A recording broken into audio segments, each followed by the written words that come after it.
Well, guy, looks like we got us a little seating situation. Be a strong guy. Let me be direct. You're doing TV wrong. You thought that other TV provider was. What's going on, everybody? John here with you. It is June 5th, 2023. It's a Monday night. How's everybody doing out there today? It's time for Game 2. Give you a little bit of pregame, though, between the Florida Panthers and the Vegas Golden Knights. On this side, I will be on the TNT side of the broadcast, just to see if there's a little bit less delay with Cooper Hopkins, just in case he does join in here. But let's get into the starting lineups for the Florida Panthers, head coached by Paul Maurice. Alexander Barkov, Carter Verhaeghe, Anthony Duclair, Gustav Forsling, and Aaron Ekblad. Sam Bennett, Nick Cousins, Matthew Tkachuk, Mark Staal, Brandon Montour. Anton Lundell, Ryan Lundberg, Sam Reinhart, Eric Staal, Colin White, and Zach Dolpe. Josh Mahura and Radko Gudas will be the back-end defense, and Sergei Bobrovsky will be in goal. For the Vegas Golden Knights, head coached by Bruce Cassidy, it sounds like this: Jack Eichel, Ivan Barbashev, Jonathan Marchessault, Alec Martinez, and Alex Pietrangelo. William Karlsson, Riley Smith, Michael Amadio, Braden McNabb, and Shea Theodore. Chandler Stephenson, Brett Harden, and Mark Stone. Nick Wall, William Carey, and Keegan Pulsar with Nicholas Hague and Zach Whitecloud. Aiden Hill will be the goalie in net for the Golden Knights. And I want to get into this because Sportsnet had reported this just before I flipped over to the TNT coverage. They're going to go with 11-7, so it might make you think that Radko Gudas, just in case he's not available to go tonight, he left the warm-ups early, and they're saying he's dealing with some sort of discomfort, but who isn't this time in the postseason? So Radko Gudas could be out or could be in limited time. So keep that in mind as we go through, just in case that does come across. And as far as what the series recap is, it's a 1-0 lead in the Stanley Cup final for the Vegas Golden Knights. They won Game 1 5-2. Now, the score in the game stayed tight for the first 40 minutes. Florida, Eric Staal got a shorthanded goal. It was a great wraparound from a pass from Lundell. Duclair scored right off the draw in the second period late, about 9 seconds left for the Panthers on that end. But Marchessault in front of the net off a Stephenson traffic pass. He drew 3 Knights with him on that side, finished it up to the Panthers. Marchessault was right on front and finished it. And then Theodore danced across the blue line and was able to get a goal on that side. So Vegas, they took control in the third period. They scored 3 unanswered in the last stanza. Whitecloud off a Duclair shot block. Stone off a Phil Tkachuk, clear off a flipping pass, bar down. He got it with the toe of the stick, able to get a nasty wrist shot and drag that in the Riley Smith in the open net. So Aiden Hill, he continues to be the story, and low-key Conn Smythe consideration as far as I'm concerned with everything that he's been doing. Amazing with an against-the-grain paddle save as he stopped 32 shots. That was all over the highlight reels. And Bobrovsky was able to stack the pads like Dominik Hasek and do full splits in a save. He took the loss, stopping 29 shots. So I know Cooper and I talked about this from the part of the open into Game 1 and then leading in toward the end. Florida's down a game now, and they're going to go one more game here tonight at T-Mobile before they go to FLA Live Arena. Do you believe Game 2 is a must-win for the Florida Panthers? Because on that side, if this series goes 2-0 and we ship venues to Florida, keep in mind, as we said, that 3 of the losses up until the 5 the other day on that side of it, 3 of them have come at FLA Live Arena. So we know all about the heroics for the Florida Panthers. But is that going to continue? When you talk about Tkachuk on that side, for Matthew Tkachuk, he's never gone 2 games without a point since late March. So they're going to need him, as we talked about, but they're also going to need everything else from that second line, Sam Bennett included. Anthony Duclair got the goal off the wrist off the face-off, but it's all the depth. Again, when Eric Staal is one of your best players on that end, and that sounds great as far as depth perception, but it doesn't sound as great as far as winning the game and everything else in its entirety. So we have to keep that in mind. And one more thing as we talk about, I'll get Cooper in here. I know Alec and Ian are listening, and I appreciate you guys on that side. If we do have any situations where there will be something with the Twitter space, then we will figure it out on the speakerphone side, but we'll always be on the back end for the YouTube. So for right now, I've gone to the TNT feed to kind of cut down some of the delay. But as you know, just in case you didn't hear from the Sportsnet side, Radko Gudas may be out of this game. He left warm-ups early, and Elliot Friedman's reporting maybe an 11-7 combination. So maybe no Gudas. We'll see if he's limited tonight.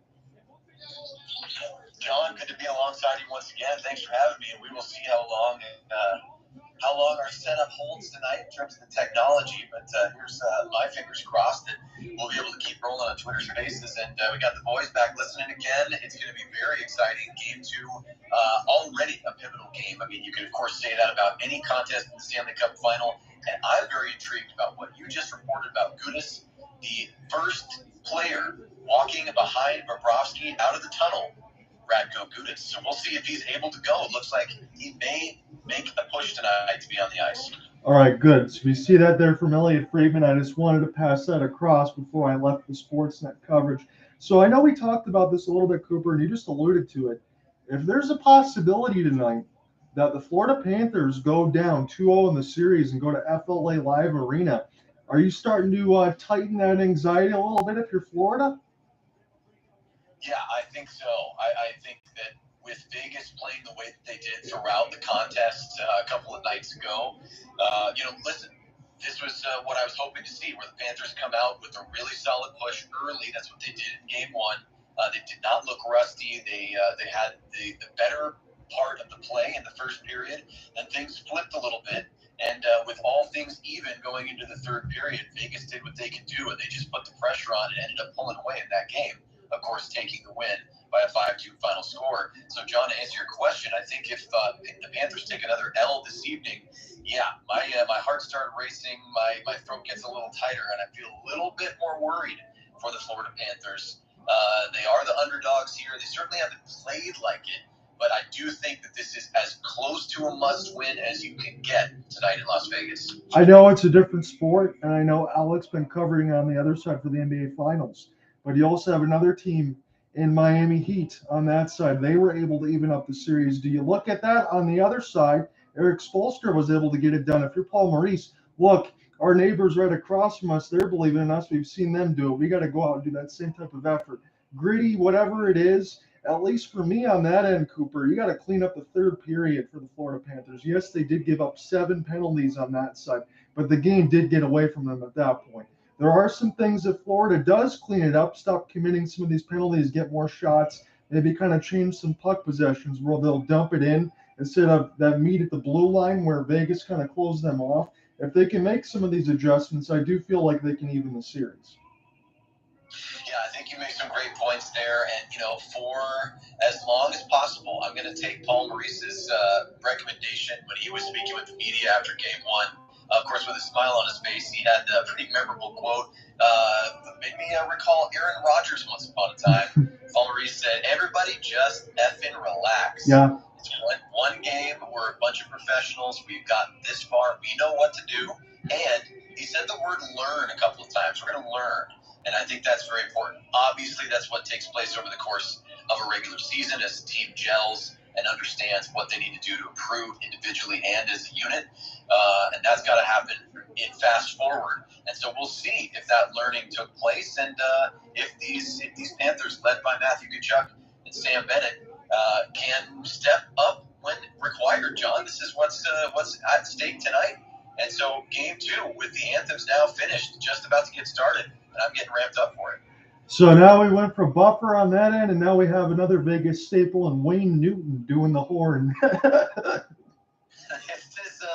So we have Game 1 and Game 2. Both boxes have been checked. 2 famous gentlemen who had facial surgeries. That's all I know. Wayne Newton, I love him. He looks perpetually surprised. That's all I'm going to say. So hopefully the expression on his face is justified, and we'll get some exciting moments tonight. And hopefully my feed's a little bit closer now. I noticed in between TBS, TNT, and all that side, and the true side, it's all the same broadcast at all the different speeds. So I went with TNT on this end.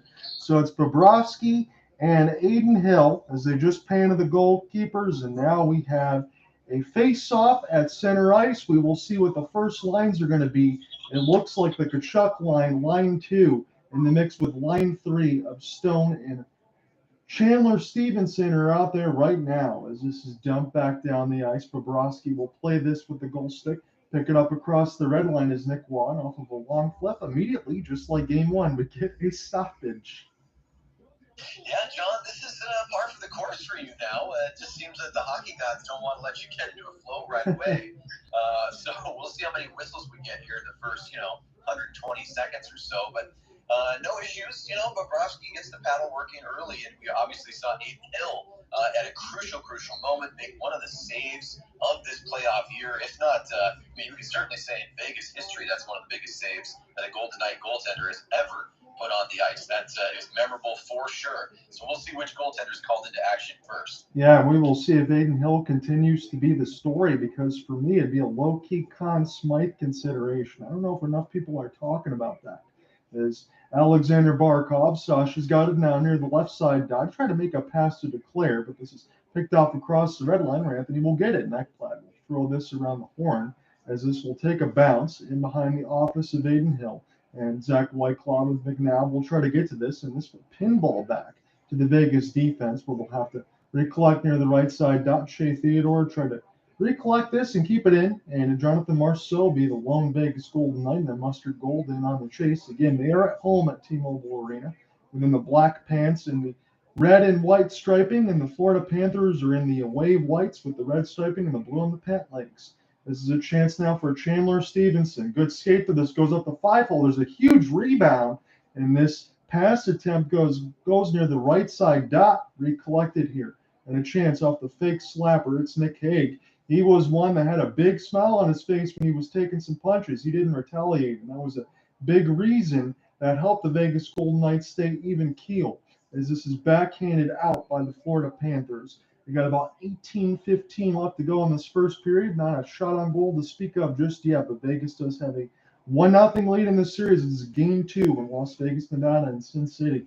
Here is a shovel pass near the right side red line. That's heavily contested, but Vegas very busy and behind the office of Sergei Bobrovsky. Now Martinez. Well, Pietrangelo, his shot gets blocked. He's going to pick it back up, and a backhanded attempt will get sent back around for Staal. Staal now and Brandon Montour, as they've mixed in the defensive lines, as this is picked off, and a fanned 1T there for William Karlsson. Got to be careful with him.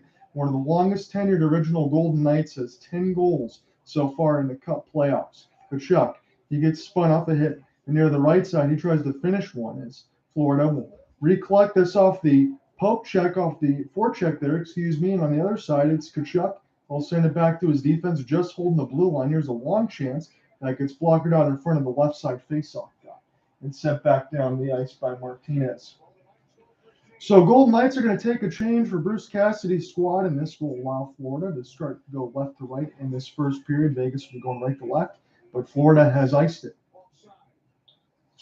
Yeah, so John, there was a good little stretch of play right there where both teams it seems like they're playing at a bit of a moderate pace right now. Again, we talked about this first game of the Stanley Cup final. By no means are these teams throttling their energy or their effort, but there is a feeling out period, I think. Both teams know what's at stake. Still early in the series, but lots to play for tonight. And nothing really doing in the way of clean primary goal-scoring chances yet, although we did see that missed one-timer that you called during your play-by-play. That was probably the best chance that's come so far that didn't come to fruition. Carrier tried to finish a humongous hit on one of the Florida Panthers in the corner. We got to get a number on that one.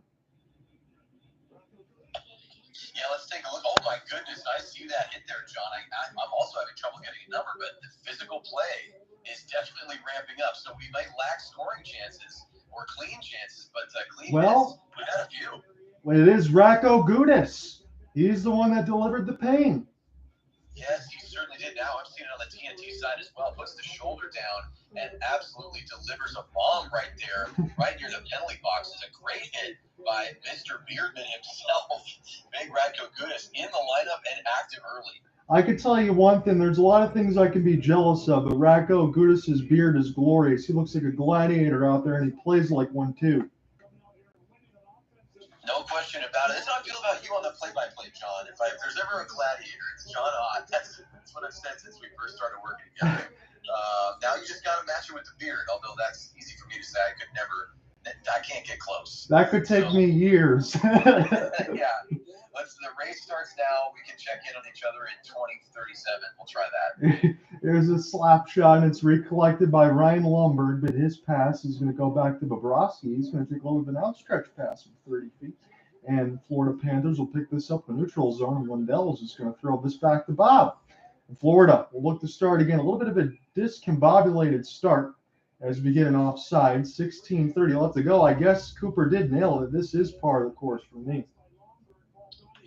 Yeah, so, what we're seeing here from Florida, I think, is what I'm determining to be an interest in not playing it safe, but setting up their game, trying to build some momentum, getting out of their own zone and really building through the neutral zone. I haven't seen them grab much momentum in that direction just yet, but lots to be determined here. And pardon my distraction, I actually saw a deflection there that went just wide of Aiden Hill to his left in a previous sequence. So that was actually close to opening the scoring here, even though the Panthers just have the one shot. Vegas has a 3-on-2 rush. It's Alex Pietrangelo, but the shot gets blocked by Forsling, and Bobrovsky will have to brush it aside with the left goal stick. I think he lost it, though, as it is right out in front of him. Vegas providing a screen in front, and there's another chance as Florida is in desperation to try to get this stick to Bob, and now it's a break the other way. Carter Verhaeghe, backhand stop by Aiden Hill.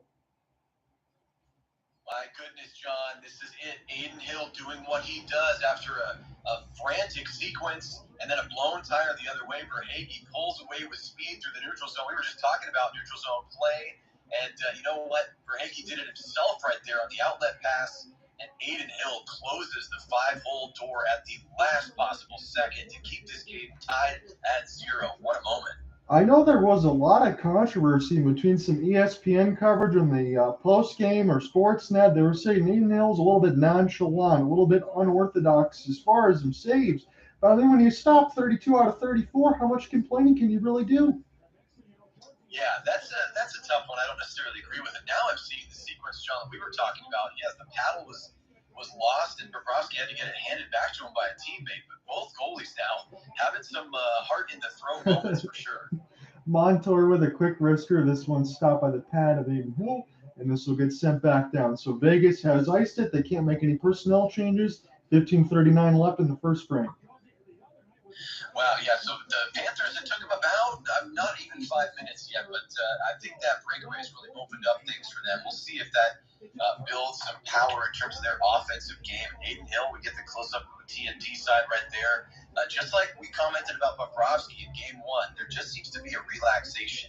And the media can say what they want, but Aiden Hill is obviously locked in and had to make a huge stop early on. Absolutely. I couldn't think anything less on the other end. As Tkachuk will make a sauce pass back to his defense. And here's another failed flip. This is going to allow Vegas. That's a good reverse hit there by Bennett, but it's still in the zone.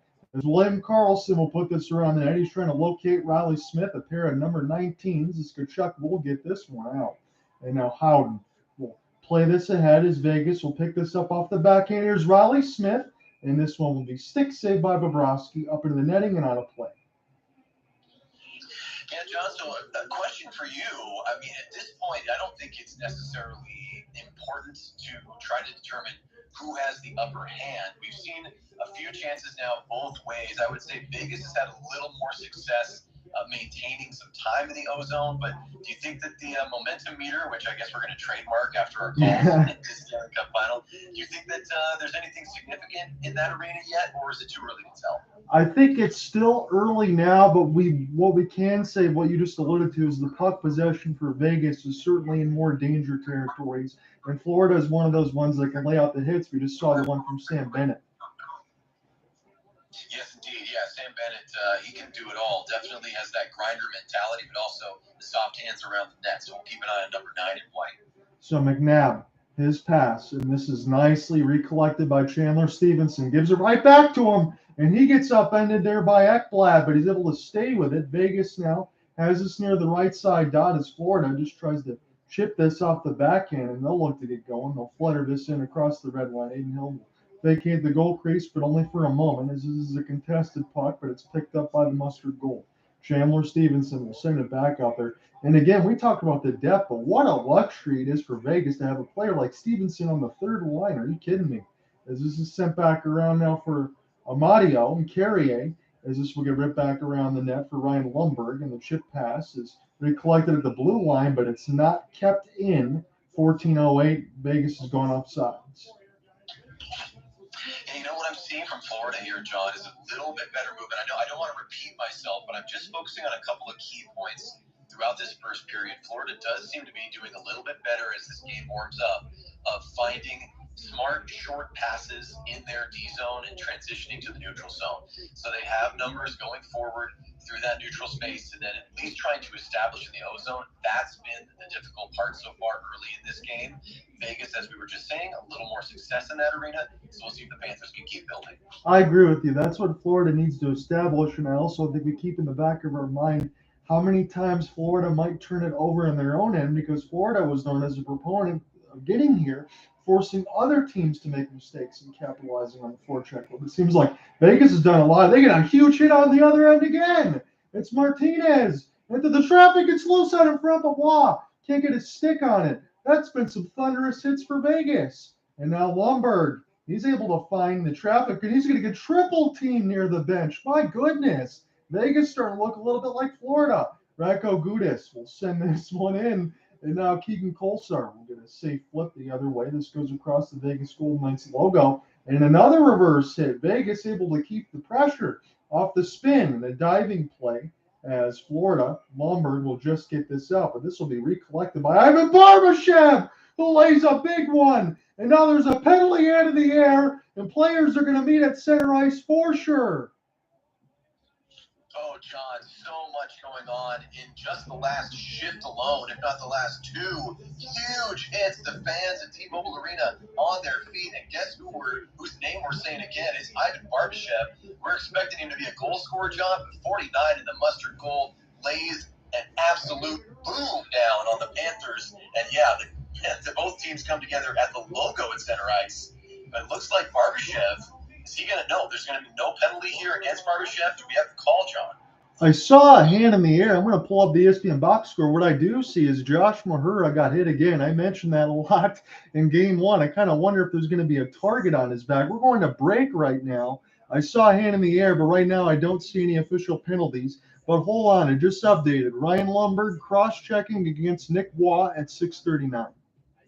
Wow, okay, so thank you for that official update. We did get some slow-mo replays there on the TNT side. Yeah, you saw Mahura taking hits, Kolesar throwing them, and then that Barbashev hit could be questionable. I think when folks see that replay, I'm not sure. I believe the hit was against Gudas. Did Gudas take the rough end of that hit there, John? Yes, he did. Yeah, I think that when we see it again, and hopefully they give it to us one more time coming out of the commercial break, it looked to be a little high. It looked like those hands, Barbashev's hands, which threw the kind of the majority of the momentum forward, those were up above the collarbone area. I don't say that he was headhunting by any means, but it was a close one. So it's interesting that this first man advantage will be going to Vegas. That was the situation a couple of nights ago. And ultimately, we know how that one worked out. It was Eric Staal scoring the first of the game on a shorty. Yeah, I don't know if we're going to see that again, but I will key into what you just talked about, the physicality and all of that. We normally see that on the Florida side. I'm not saying Vegas can't do that, but one of their parts of the strength is more all around. And I kind of wonder if you see some of those other hits that it might feed into the energy of Florida because they love to play that way. It's just an afterthought, but I'm just wondering.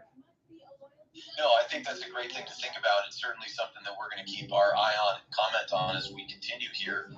But yeah, I am absolutely fascinated by the fact that Vegas absolutely willing, more than willing, if you're taking evidence from this first period, to really throw the body. They are at home. They want to make the most of this opportunity. I think they can feel themselves growing in confidence after the way they played throughout the first game of this series. And now we get the close-up. Ryan Lundberg, former Flame, he is seated in the penalty box. He will be there for 2 minutes. Vegas Golden Knights with the first power play of the night, John. So Reinhart going to have to go ahead and take the draw against one of the best to do it this year in Chandler Stephenson, and that's no surprise. Alec Martinez has it now. Jack Eichel, been a little bit quiet on the scoreboard, but he's never quiet on the ice. It's Shea Theodore. Send the pass across for Marchessault. Marchessault works this in behind it off the backhand, and this goes up the stick shaft of Bobrovsky as Vegas will just keep this in across the blue line, able to Walker to the right side, done, it scores! Vegas is on in front. It's Marchessault. Marchessault, John Ott, that is a big play right there from one of the biggest players on the Golden Knights roster, and the exact opposite of what Vegas experienced in the first game of the Stanley Cup final when they were scored against on the power play. This time it takes them just a handful of seconds, and a ripping wrister up top, high over Bobrovsky's glove, makes it 1-0. Vegas already starting to squeeze down on the Panthers here in Game 2, John.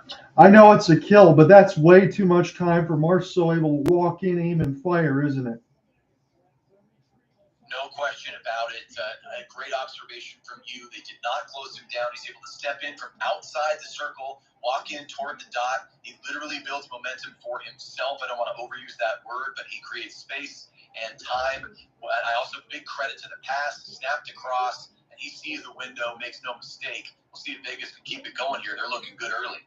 So for me right now, I'm going to say the next 6 minutes, they're heavily important for Florida. It's iced against Vegas right now, but I want to see how they respond, and I'd like to almost see it immediately, Cooper, because Vegas is a team that can definitely bury you.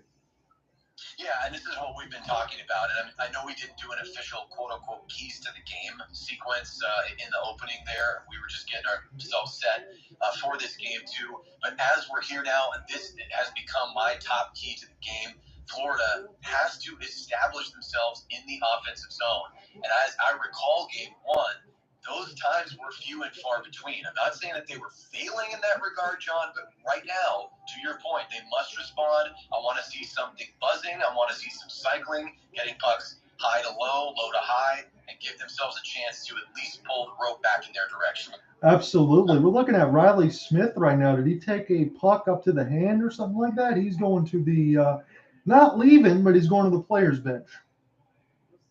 Yeah, interesting. It looks like he's got a glove partway off, and thank you for jamming, going with the TNT feed. Maybe he jammed himself a thumb potentially. He could have blocked the shot with the fist there, but looks like he's not going to have to go to the room. So we'll do this draw again. It'll be an opportunity for Reinhardt. And then when we get to the commercial break, I'll let you know how bad the delay is on the other side, because I wanted to make sure that was a little more close from Game 1. And then we had to deal with some speakerphone stuff because the Twitter space went down. There was a lot. We'll give you a recap when we get to the commercial break, as this is picked up now near the right side red line. Here's a reverse hit, and Tkachuk able to dispossess one of the VGK players of the puck, and now it's Keegan Kolesar off the dropper head. And there'll be a combination play. Kolesar will get this back around. And William Carrier, again, the fourth line here, but only a name only on that side for Bruce Cassidy's squad. They could do as much damage as a 3, even sometimes 2 with a lot of injuries, and I mean that wholeheartedly. Aaron Ekblad, he'll spin, and he's going to let the rest of his forward and the defense take a change. Aaron Ekblad will get this toward the right side red line. Again, Jonathan Marchessault, we have to keep this in mind. He was part of the expansion draft as the Florida Panthers let him go. In Vegas, he's just been doing continued damage. So that'll be another storyline. William Karlsson, as this goes near the right side of the boards, here's a bomb of a slap shot blocked right out in front, but no Vegas player was near the right side of the red line. Pietrangelo lets it go. And there's a sacrificial shot block there for Staal, Mark Staal, the former Red Wing. As this is picked up now toward the right side red line, Karlsson with a no-look, backhanded pass. And now Duclair will flip this. This stays away from the Florida players' bench as it's still live. Florida does gain the entry toward the right side dot. Now works in behind the net. Here's an opportunity. This one will get blocked out in front. I have to make sure I pick up a number on that one. I think that's one of the Florida Panthers that were just inserted into this lineup as it's sent back around for Bobrovsky. And now we'll start again with Montour. As Montour off an outstretched pass, this will get picked off by Vegas. This is not iced, so we're still underway now with 10:30 left to go in the first. There's a good hit by Montour as Florida tries to keep this alive near the right side red line. Noticing a lot of fourth line time now as Ryan Lundberg is back out there, but this is Theodore's pass, and this will be picked up by Montour. He'll make sure he eludes a hit as the backhand is safely across the red line, and Vegas was in the midst of a line change the other way. 10:05 left to go in the first. Vegas has the lead. Marchessault's got the only goal, 6-3 shots on goal. As we're through halfway of the first period, Stephenson backhanded play, but this is picked off by Radko Gudas. Radko Gudas still in some trouble, though, as Barbashev able to get the steal. Marchessault with a short side chance. That was blocked aside by Bobrovsky, but it's still dangerous near the left side of the red line.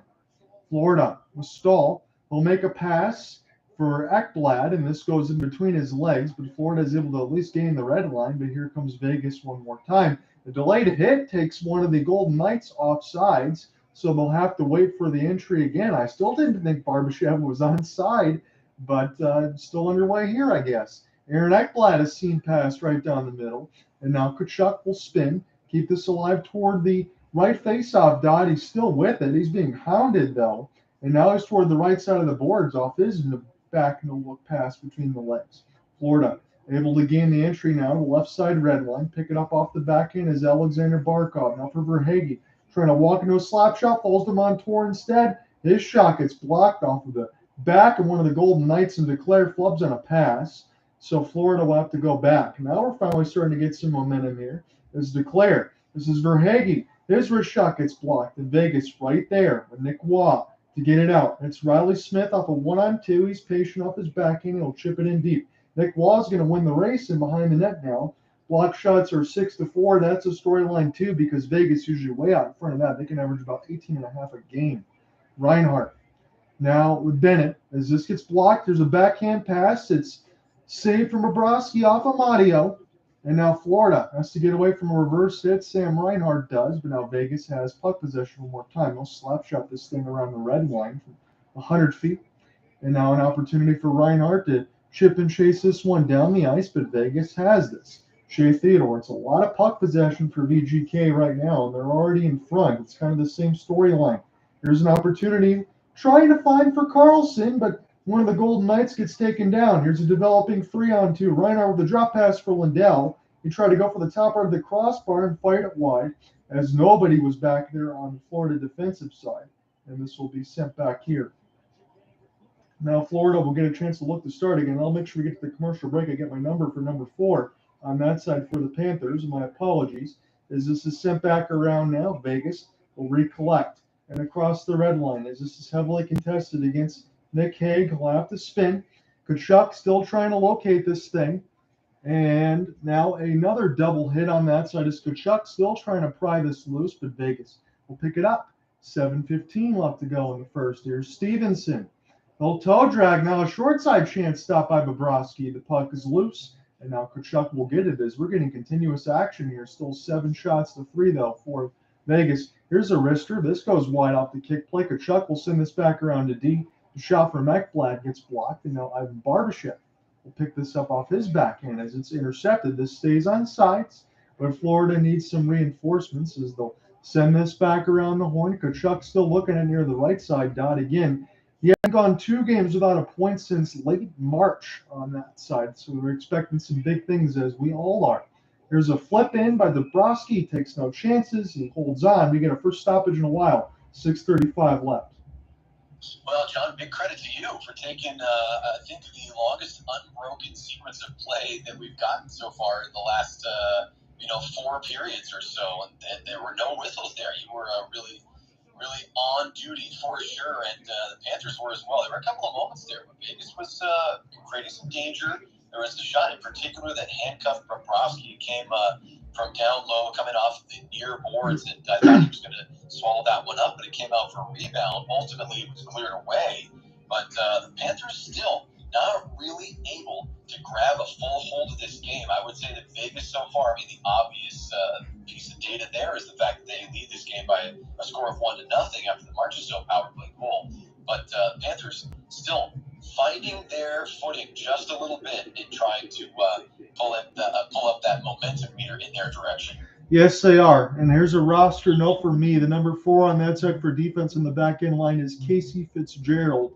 He's the one that goes ahead and slots in. As far as the stuff in game 1 on that end, I want to give a clarification to everyone that's listening or does listen on that side. So there was an issue with the Twitter space on that end. So there's going to be some GOP gubernatorial type things I heard on that side. So what they were doing was measuring the spaces and making sure they can have groups of like 50 or more. We're not going to have that now.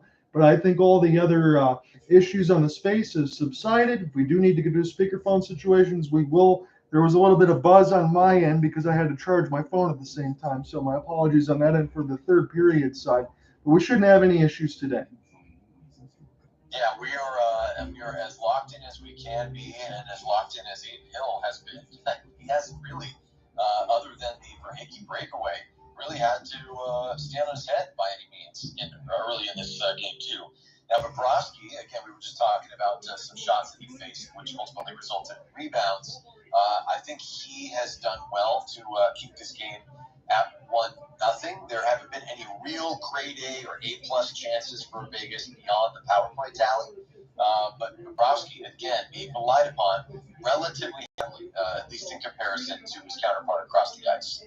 Yeah, it kind of makes me wonder. I'm not going to say the big cat, but I am kind of thinking about that a little bit because you're going to have to stand on your head maybe a little bit just to get Florida a chance to even up this series. And they've depended on Bobrovsky, and you know he's got the $10 million or more as far as that cap hit, but we know what kind of goalie he can be. He can be an absolute Russian wall.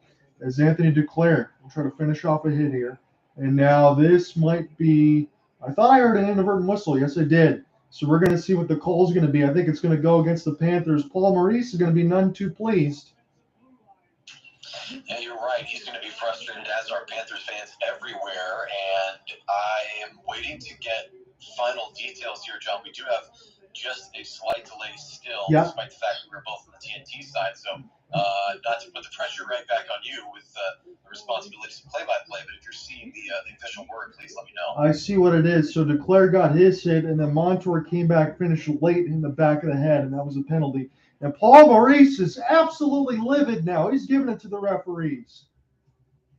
Well, first of all, I am seeing that hit. Yeah, Montour doubles up after Duclair throws the first hit. So Montour, and Maurice really, really livid. He's pointing at the replay. I think what he's claiming, John, is that it was sort of an inadvertent glancing blow with the glove on the right hand, but the referees were right there. Maurice screaming, and Montour can't believe it. He's trying to cover the penalty box GoPro cam with the blade of his stick. I think what it is was part of the stick got a piece of the helmet on that end. It got the back of the head of the hit. So off of the double team, that's certainly what it seemed like. So Vegas 1 for 1 on the power play, 2 shots, and we talked about it was a substandard power play percentage-wise, it's about 16%, and this one goes dangerously across the crease. And now Jack Eichel will flip this in. Here's a touch pass. Stephenson doesn't shoot for some reason. My goodness. He had Bobrovsky dead to rights, who was down in the butterfly as this puck gets cleared. And now Vegas has an opportunity with Shea Theodore. That was giving me Steven Stamkos flashbacks. It wasn't that long ago last year. I know we commented on that as this is cleared in by Eichel nicely, but this will go right back to the Florida penalty killers, who will flip this back down the ice. Hill will take a look just to make sure there isn't any traffic in front of him, and now it's Shea Theodore as he'll recollect this now. Vegas still 55 seconds left to go on their power play, about 5 minutes left to go in this opening frame. Barbashev off the drop pass as Florida will brush this at least back into Vegas's defense, and it goes to Alex Pietrangelo now with William Karlsson, and across the red line as they'll flip this. And across the boards, Bobrovsky will take a look at it as this will go D to D now for William Karlsson. Set it back up in the high slot for Pietrangelo. It was more of a shot pass opportunity, but now this will be one more time for Karlsson. He's in a severe angle near the left side of the red line. He still decided to let one go. Bobrovsky taking a look in the butterfly as one of the Golden Knights lost their stick, and Pietrangelo will recollect this. 16 seconds left to go in the power play, and we get a stoppage. Well, little victories, John. So this penalty kill for the Florida Panthers has at least gone better than their first attempt. Obviously, they were scored on in about, I think it took about 20 seconds or so. But the Panthers, you cannot get yourself really fully into a game if you're constantly on the back foot. But my goodness. And then, John, I think we're also seeing, you might have just commented on this, now the Panthers will have a chance to get on the front foot because after about 16 seconds, the Panthers will be on a power play after a hooking call. It looks like there's a hook just on the back of it from Nick Waugh against Mark Staal. So Florida, after 16 seconds, they will get an abbreviated power play. We're right at 4:22 left to go in the first. The shots on goal read 9-3. I guess if you want to read into it, 11 out of the 12 victories so far for Florida have all come on being outshot. Tkachuk into the screen. You can read that into what you will, but there's a ton of wins that way.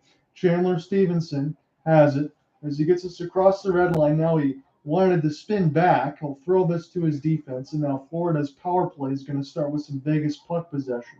Chandler Stephenson will long flip this in. Sergei Bobrovsky will play it across. The one thing we can note about Bob is he will not play the puck if there is any sort of traffic in front of him. He will hold on to it. He expects his team to win draws, so he won't put them in precarious situations, but I could speak it into existence. Who knows? As Tkachuk has it near the right side of the red line. And now the faceoff dot. This will go D for Montour. As will be recollected by Sasha Barkov, captaincy. Give it back to Montour now as this goes D. Barkov. That's a quick wrist shot. It's a loose puck. Tkachuk tried to play it in between his legs. And Bennett tried to find it as this got shot in behind the net. Where have we seen that before? Barkov. He's got it near the right side dot. Here's an opportunity for Montour. Gives it back to Barkov. Here's an extra pass. Backhand opportunity. And this one goes wide. Reinhardt has it now. Florida's looking dangerous. Fake the bomb. Tkachuk sends it back. Here's a big save by Hill. One of the Panthers goes crashing into the goal crease, and I bet that was Tkachuk. As this gets cleared down the ice, and now Aiden Hill wants to slash at Matthew. As we're still live, we're definitely getting Cooper's thoughts on that when we get a stoppage. Aiden Hill now. He'll go play this one, and Whitecloud will send this back down deep. As this will go to Ekblad. Here's a touch pass for Hagee. Good save by Hill. He has been absolutely locked in. Clearing attempt bounces off one of the Golden Knights, but Carlson, no matter, he'll pick it up. As this gets flipped down the ice. Go ahead, Cooper. Give me your thoughts. Wow, John, so much to talk about here. First of all, this is what we were just talking about, saying that the Panthers are going to have trouble getting onto the front foot if they're constantly killing penalties. Well, guess what? They get a little bit of luck. They get a hooking call in their favor. They get a truncated power play and make the most of it by far and away, John, their best chances of the night. And that's what you hope for when you have an extra man on the ice.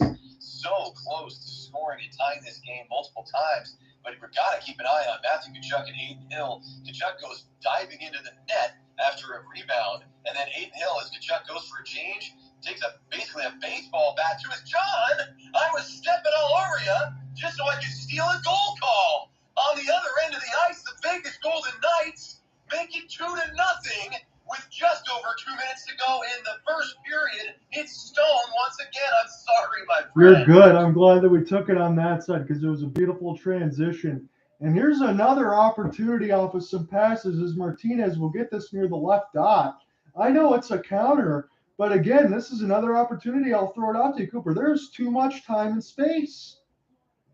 Yeah, absolutely. They're letting these players for Vegas walk in from above the circles. And Martinez right there, I actually apologize. It was Stone in the celebration. Martinez, the Stanley Cup winner with that left-handed shot, comes up from his defensive position, steps into the space, John, and makes no mistake. So Bobrovsky's been beaten glove side on the first wrister. Now he's been beaten blocker side. And now we see the replay. And this is what I was talking about. Of course, I was monologuing, and I apologize for not getting the action.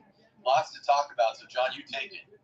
Well, again, I know we said maybe the next goal on my end I need to be for Florida. I think if Vegas takes a 3-0 lead, I hate to say this early in the game, but they take a 3-0. Whoa, what a save the other way. What I was going to say, if they go up another one, I think this game might be done, but Bobrovsky not done yet. Here's a chance of another long wrister for Pietrangelo. It's all Vegas. As this is sent around now, in Florida, they certainly beat some of the best teams to get here. But Vegas, they're showing you why. They've been the best in the West. They've been hungry for this thing since 2018. Nick Cousins off the back pass. I think Florida is offsides. Yes, they are. Here's another Vegas counter. Here's a touch pass. I'm surprised there's no cross check the other way against the Florida Panthers. That could have been 3-0, but it was allowed. Here's Tkachuk off the sauce, a late arriving player. Here's Montour now as the pass goes off the right side wall. And here's a slap shot, big rebound, but a good brush away by Vegas. Boy, are they good at that in front of the net. Aiden Hill makes that first save, and they put that puck right out the other way. And now Forsling down to 25 seconds. I mean, the shots on goal read 11-8, but I feel like we've gone about through 5 or 6 goals already. This has been a complete workout. as this is a golfed pass and toward the red line side and flipped in now. Down to 10 seconds. Vegas, everybody feeling good as players are falling all over themselves and losing their stick. Down to 3 seconds now. And mercifully, that's going to end the first period, but there's going to be some bumps and bruises. Well, bumps and bruises and some golden memories, no pun intended, for these Knights fans, John, because Vegas is really putting their foot on the gas here. I apologize. I was putting my foot on the gas a little too hard in terms of my comments about the Florida Panthers power play. And I stand by what I said. I think anyone who has got an eye or ear on this game will acknowledge that Florida had a great power play effort and came close to scoring a small handful of times, John. And then Vegas turns right around when they're back to even strength. And Martinez taking the room that you have really intelligently pointed out, the Panthers collapsing around Bobrovsky. I'm not saying going into a shell, but definitely leaning into that conservative defensive shape. Martinez steps in, just like his teammate Marchessault had on their power play. He fires a wrister, and Bobrovsky can't be expected to save everything, John. I mean, these are human beings. They're going to let one in from time to time. It just so happens that in this first, Bobrovsky lets in 2. It's a 2-0 lead for Vegas. And, the Panthers really have to look at themselves in the mirror in the dressing room right now. So 7:05, Jonathan Marceau is 11th on the power play from Stephenson and Eichel, and Alec Martinez with Ivan Barbashev and Jonathan Marceau. So the original Golden Misfits already got a pair of points, and it was all of them getting the points in game 1 on that side. So how about that for stepping up? But that previous sequence, when we talk about the power play, and then Aiden Hill, man, he's no hesitancy to throw some punches on that end when you get in there. I know Matthew Tkachuk was all the way inside the goal crease, but Aiden Hill is not allowing himself to be pushed around. I think he's played pretty masterful for the first 4 periods in this series. Yeah, there's no question about it, and really no other way to describe it. I think that there's something to be said when you're being described the way we described him as relaxed, focused, almost.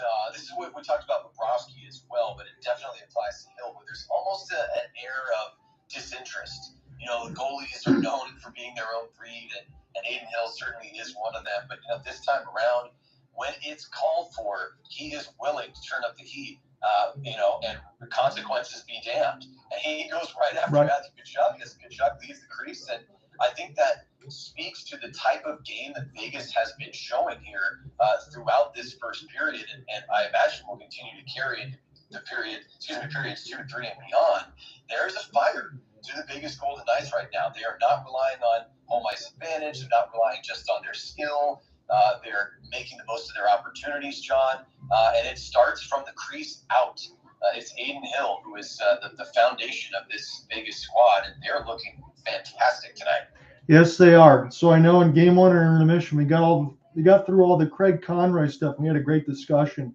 We still got some other GM work to do, so I'm going to do this in the first intermission. And the second intermission, I believe you said you're going to be all the way through at least regulation. So if you do get to the second intermission, I do have a surprise topic, but I think we'll have a good conversation about that. But let's get into the other GMs. Brad Treliving, now the GM of the Toronto Maple Leafs, and Kyle Dubas in as Penguins GM. What say you? Well, we'll start with of course, where I'm going to go first. I'll start with the former Flames GM of almost a decade, Brad Treliving.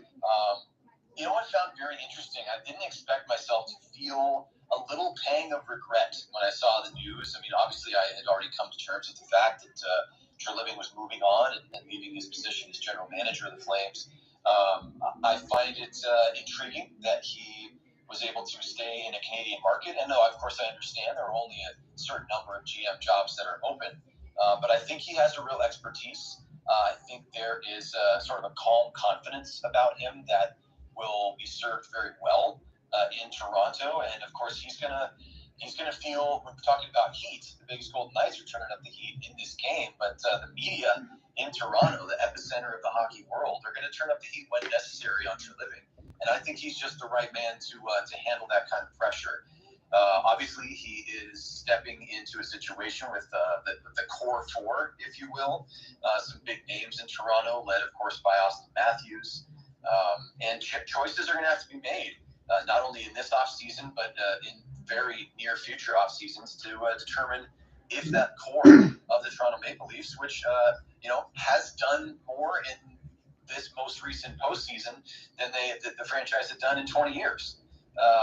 That says something, but Treliving is going to have a big responsibility and a big expectation to keep that progress moving forward and not let Toronto slide backwards. I have confidence in him.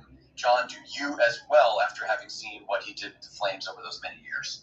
I do. I think I loved one of the comments that he mentioned after even being introduced in Toronto. He goes, look, honestly, I love Matthew Tkachuk. I wish everything could have worked out. I was glad that he was forthright about everything else he needed to do alongside the trades. I did everything I can do, and I'm going to do everything I can do in Toronto to make sure that they get a good team on that side and win the cup.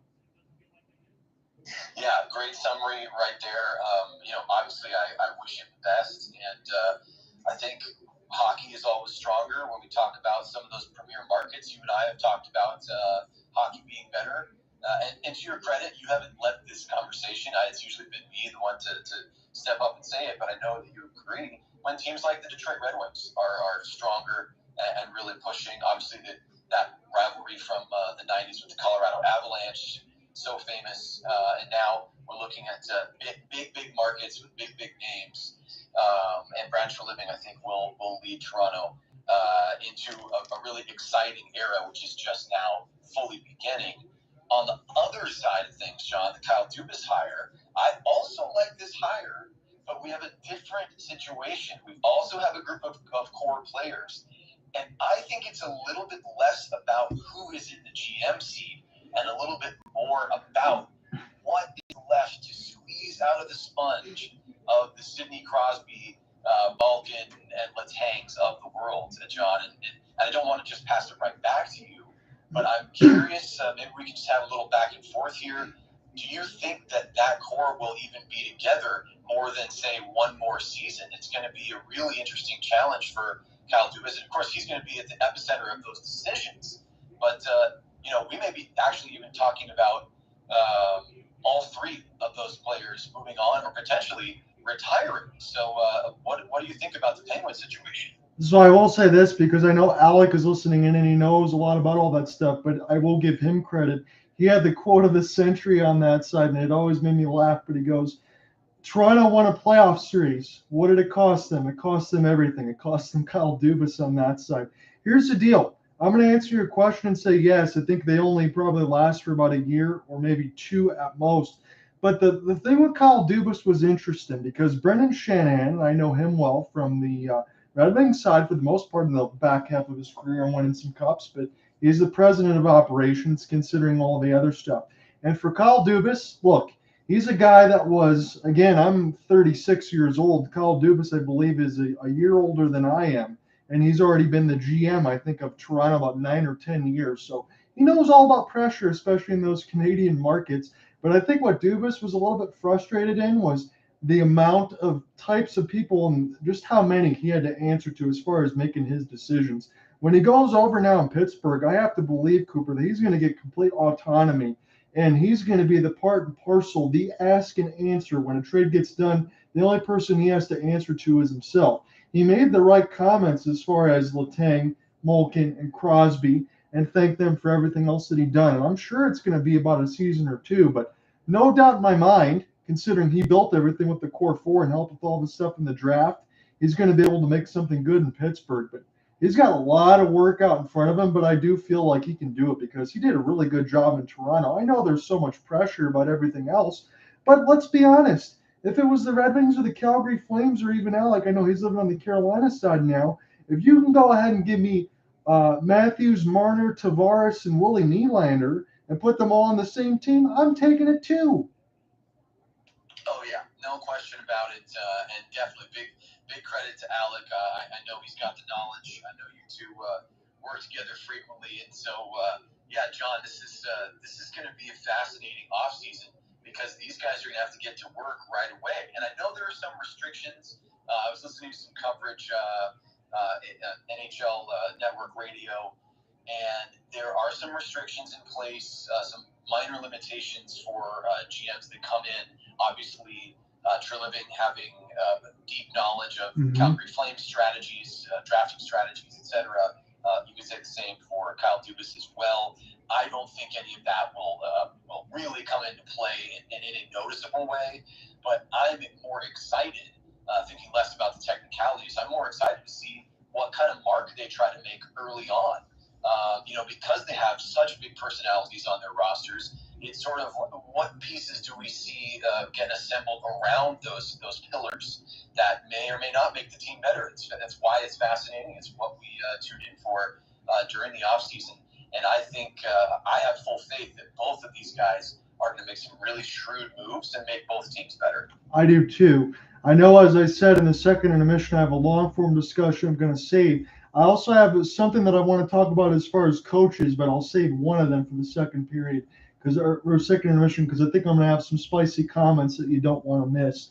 As far as the quick hitters, though, John Hines is out for the coach of the Nashville Predators. They're going to grab former Panthers coach Andrew Brunette. And you know what? I think that's going to be a great hire, because I think Brunette was at least part of that for the Cardiac Cats of last year in the President's Trophy. So it's good to see him get another opportunity, because, Nashville is always around it. I know they haven't won cups, but they're always a good squad.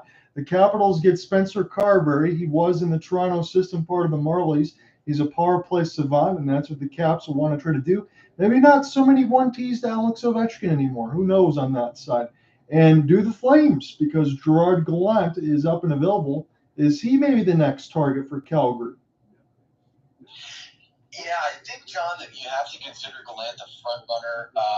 There's just such a wealth of experience there, and I think that what he has done in his recent past, working with teams with younger players, and remind me, John, the years he spent in Vegas, how many seasons were we talking about? Was it 3 seasons? Yes. Thank you. Okay, I just want to make sure I have my numbers right. There's something to be said about Gerard Gallant's ability to work with, and I don't want to put it in these terms literally, but that kind of band of misfits mentality. The Flames right now feel like they need an identity, and I think that's what Gallant was able to help provide. Obviously, he relied on his leaders, some of which we're literally watching tonight, right, and make big plays on the biggest stage in hockey. But Gallant, I think, gave them the ability during his time with Vegas specifically to feel empowered to basically adopt that identity. And I think that's what the Flames need to do. Now we're past Daryl Sutter, we're past Brad Treliving, we're past Johnny Gaudreau's of the world, we're past the Matthew Tkachuks of the world. There's talent there. We saw it in fits and starts. We have multiple Stanley Cup winners on the roster, and really, really exciting young players as well. What's going to be the thing that provides a common thread, a common ground to stand on? If Gerard Gallant is offered the position and he accepts it, I think he's the right coach to give those players a common space to occupy when they take the ice, and a common belief with an identity for the team. So my fingers are crossed. I'm hoping that's the decision that's made, and we'll see what happens. So a couple quick hitters again. Cole Caulfield, an 8-year deal, $7.85 million per. He's 22 years old. That'll lock the Montreal Canadian, the young forward who can score a lot. He's got to stay healthy, but at $7.85 per, considering what he can be, that could be absolutely spectacular. And the NHL has hinted at an 84-game regular season upcoming. What exactly does that look like? That could happen as early as October. But what it's going to do is you're going to play 4 games against opponents in the division. There was a couple split between 3, so no longer. That'll be 4 in the division. It'll be 3 inside the conference. And it'll be 2 in the opposite conferences. Yeah, this is great stuff. I mean, I think that as we've seen major changes in some of the other sports, including none other than the NFL expanding their regular season, it was probably a foregone conclusion, even though it really wasn't in the news necessarily about the NHL. You have to imagine that these discussions have been going on, privately, probably for a number of years, and we'll see when they're put into play. I'm not opposed to an addition of a couple more regular season games like that. If nothing else, for teams that are out of it, you get a little bit more of a chance to see some of your younger talent. Yeah. And for the teams that are in it, John, it just extends. Think if the Flames had a couple more games to work with they were on life support. It seemed like it was night in and night out.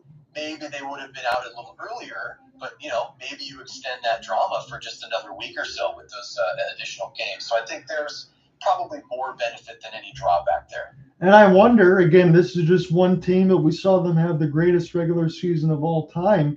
Maybe the Boston Bruins would have took their foot off the gas a little bit. Yeah, you make a great point there as well. Even from a management, since we're talking about GMs and coaches, from a management and coaching standpoint, if you are a juggernaut like the Boston Bruins were, and it still shocks me to say that in past tense. Yeah. I thought they would be here, but it's the Panthers. If you are that kind of juggernaut, then you start to think potentially a little bit earlier about resting some of your top talent and preparing for, of course, the gauntlet that is the Stanley Cup playoffs. Absolutely. So those were just some of the things that I want to hit. Again, I'll save a long-form discussion. I'll just give you a little hint of what it's going to be. We're going to talk about the mentality of fans across the league that aren't in Vegas. And I also want to talk about another coach. Again, if you picked up on it, you obviously follow hockey, but there's one coach I did not discuss. I'm going to have some personal feelings on that. So I'm going to try to make sure things don't get too heated, but I'll also let you know I'm not going to pull punches either. Okay, now I don't want to reveal anything accidentally. Let me ask it this way: are you going to make some comments about a newly hired coach? Yes, I am. Okay. I don't want to give it away. It's just 21 questions, but I'll keep it to 2 or 3. Okay, so newly hired coach. Are you going to make comments about a newly hired coach who was hired in a market relatively close to where you live in the United States? Yes, I am. Okay, then I'll leave it at that. No more questions. We'll save it. Okay, no more. I'm forgiving it away. That's it. I stopped there. No, I can't. We don't have enough time to do all that. But Cooper, on this side, when we dig into the second intermission, we'll get into it. But go ahead and take the second period if you want to on this side. And if you do get a chance to get through regulation, that'll be good, because I do want to get your comments as far as what we're going to talk about in the second intermission, as always, because I think you and I will get a good discussion on it. It'll be really relevant to the two teams that are playing right now. Yeah, I think, right, not officially giving anything away. No, I'm more than excited to have that topic be put on the table. And, I'm just getting out of our last commercial break here as we wrap up our first intermission. And John, I owe you a goal call because I was monologuing and stepped all over Vegas' second goal, so I robbed you of one of your play-by-play opportunities. No, it's all good. I want to know personally, is the delay a little bit better doing this? It is, I'd say, by about 5 or 6 seconds Okay. or so. It still is about, I think the last I looked at it, when you gave a time call in the first period, I think we're still sitting at about 12 or 13 seconds, which I think just has to do with, it may literally just be because I'm going through Apple TV and not direct cable. So I think I may just be getting the delay from like satellite, Sure. to, beaming down to my little box here in Los Angeles. But so I will ask you, as always, do your best to wait for me, because you're living in the future. Well, we're getting the outside shots of Vegas now. It's Kenny Albert, Eddie Olczyk, and Darren Pang. I remember Darren Pang from a long time ago as far as the goalie and all that stuff. He always gives some good analysis. Yeah, absolutely. And Eddie Olczyk now a regular part of the Seattle Kraken broadcasts. Mm-hmm. And I really have liked Kenny Albert. And to be honest, because I don't have MSG, I don't often pay attention to the Rangers broadcast. I first kind of came to know him through the Olympic hockey broadcast. He did a great job, back when hockey was still in the Olympics. And then, of course, he calls the women's game as well. And I've always liked his style. So we're going to get set to take it away here. Vegas is up 2-0. Yes, indeed. So 9 saves in the first period tonight for Aiden Hill in net for Vegas, and Vegas is the team that wins this draw to start the second period with a clean sheet of ice. We're just a handful of seconds here into our middle stanza as the Florida Panthers will take over in their own end behind Sergei Bobrovsky. Also in this postseason, 18 different goal scorers, for the Knights. And Jonathan Marchessault now officially on a 3-game goal streak. So lots of credit there to the statisticians on the TNT side. And in terms of the basic stats on our side, 11 shots in the first period for Vegas, 10 for Florida. So they closed that gap significantly. And there's a turnover nearly in the slot right there by Vegas, Ryan Lomberg, who's been getting some ice time tonight. We want to keep an eye on those stats as well, since we're talking numbers. But John, as we wrap up the shots on goal, now we're going to talk goals. There were 2 in the first period. Of course, they both went to Vegas. So the Panthers have a lot of work to do here. They do have the puck now in the far corner in the O-zone, but promptly turn it over as it slides to the Knights. The Knights will clear there, but picking up for Florida is Forsling, and now it's sent along by Anthony Duclair to the far corner. That one goes sliding back to the blue line. Panthers going to take this high to low as Aiden Hill has to turn away a wraparound attempt right there. That one was put on by Montour as he stepped in, and now the Florida Panthers, they stop a partial breakaway down the other side, John. So a little bit of back and forth action right there as we're 90 seconds into period number 2 in game 2 of the Stanley Cup final, which Vegas leads by 1-0 in the series. So the Panthers right now trying to hold the puck in at the blue line. They will do so successfully. Bennett going to send that one around with that beard that is rivaled only by his teammate Gudis. There's a slap shot from distance that Hill doesn't really get a clean look at, but the puck ricochets wide, and now here come the Knights the other way. 2 minutes into the second period, Vegas pulls up at the red line and tries to send this one back to the point, but it will slide all the way back past the players' benches where the puck is picked up by McNabb. And now a nice angle pass there, stretched into the neutral zone. Marchessault is going to go backhand. He drives, looks for that backhand pass across the slot, but it is deflected away by one of the Panthers' defenders. Couldn't get a number there, but either way, a great job by the Panthers closing down that final pass, which could have resulted in a clear grade A high-danger chance. Now, there's a pass. The Panthers trying to do their best in their end to get the pass into the slot. Now, here comes Vegas the other way. 17:30 to go here in the second. The referee needs to get out of the way. And now the puck is sent back around to the far corner by the Panthers. And checked off of the puck is, I believe that was Barkov. Now here comes Vegas. Vegas from their own end with Whitecloud. He chips this one toward the players' benches.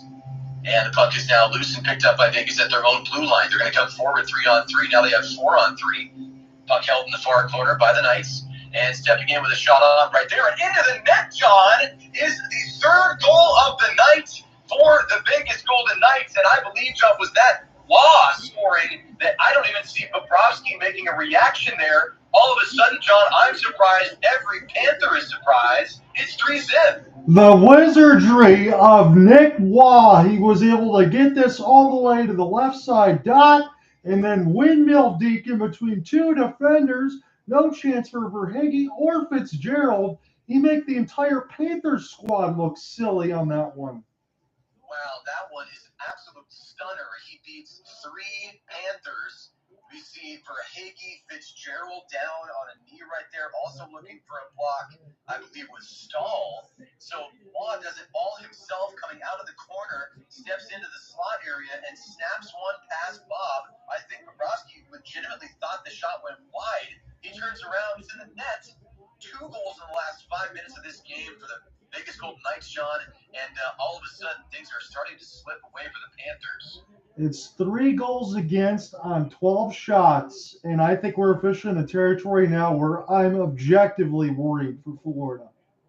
Yeah, there's something happening here that is clearly moving in one direction as we do have a stoppage currently with 16:55 to go here in the second.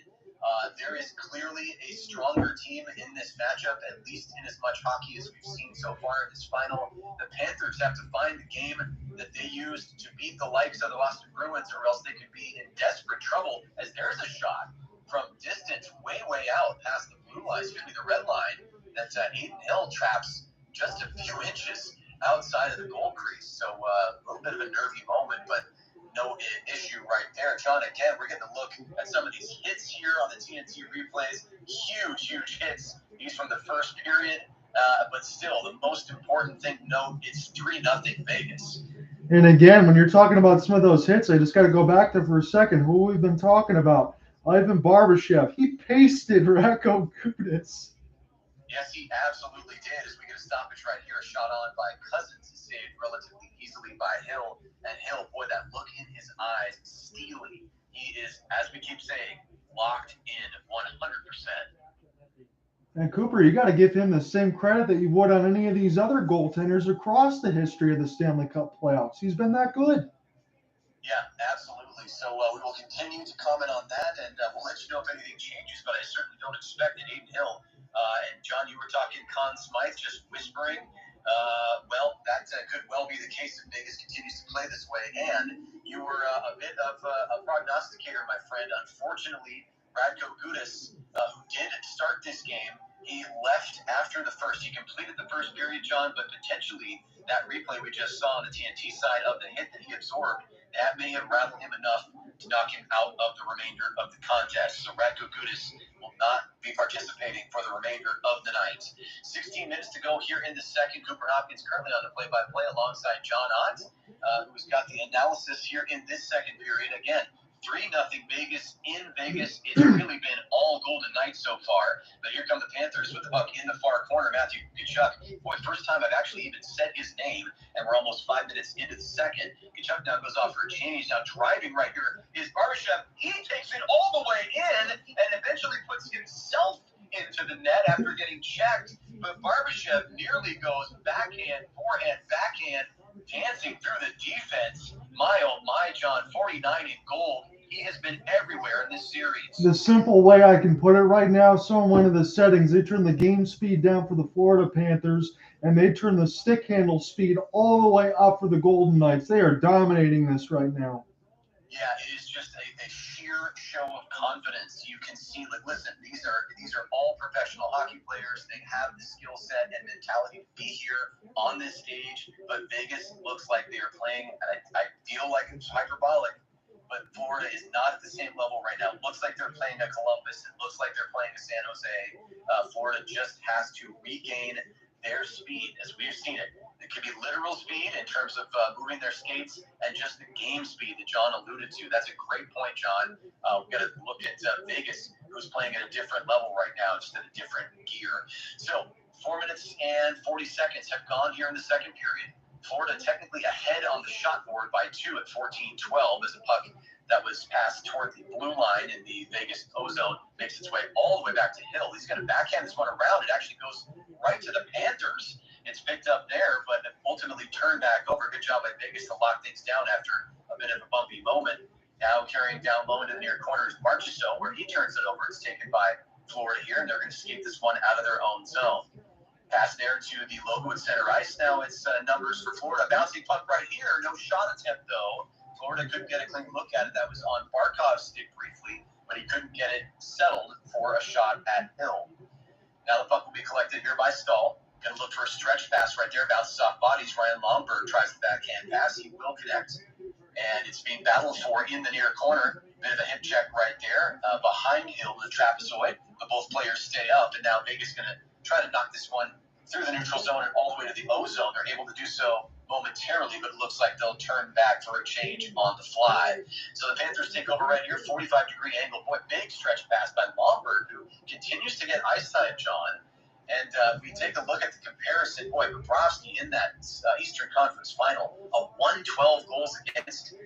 Suffice it to say, that is not what we're looking at here in this Stanley Cup final as a slap shot comes quickly. I had to shift my comments right there to take a look at Bobrovsky. Luckily, he didn't actually have to make a blocker save. I think that slapper from about 25 feet out went wide.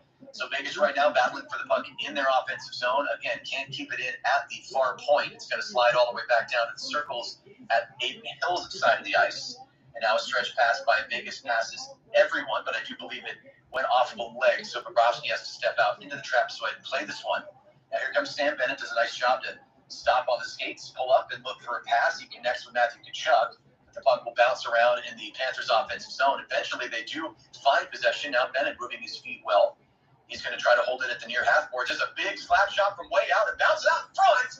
Oh, my goodness, John. I thought that was 3-1. Sam Bennett backhands it just wide with a down-and-out Aiden Hill. So a broken stick from one of the Vegas Golden Knights. It's lying right in the middle of the ice. And very fortunately, Vegas is able to take over. They have a 2-on-2 now coming the other way. Here's Stone going to pass across.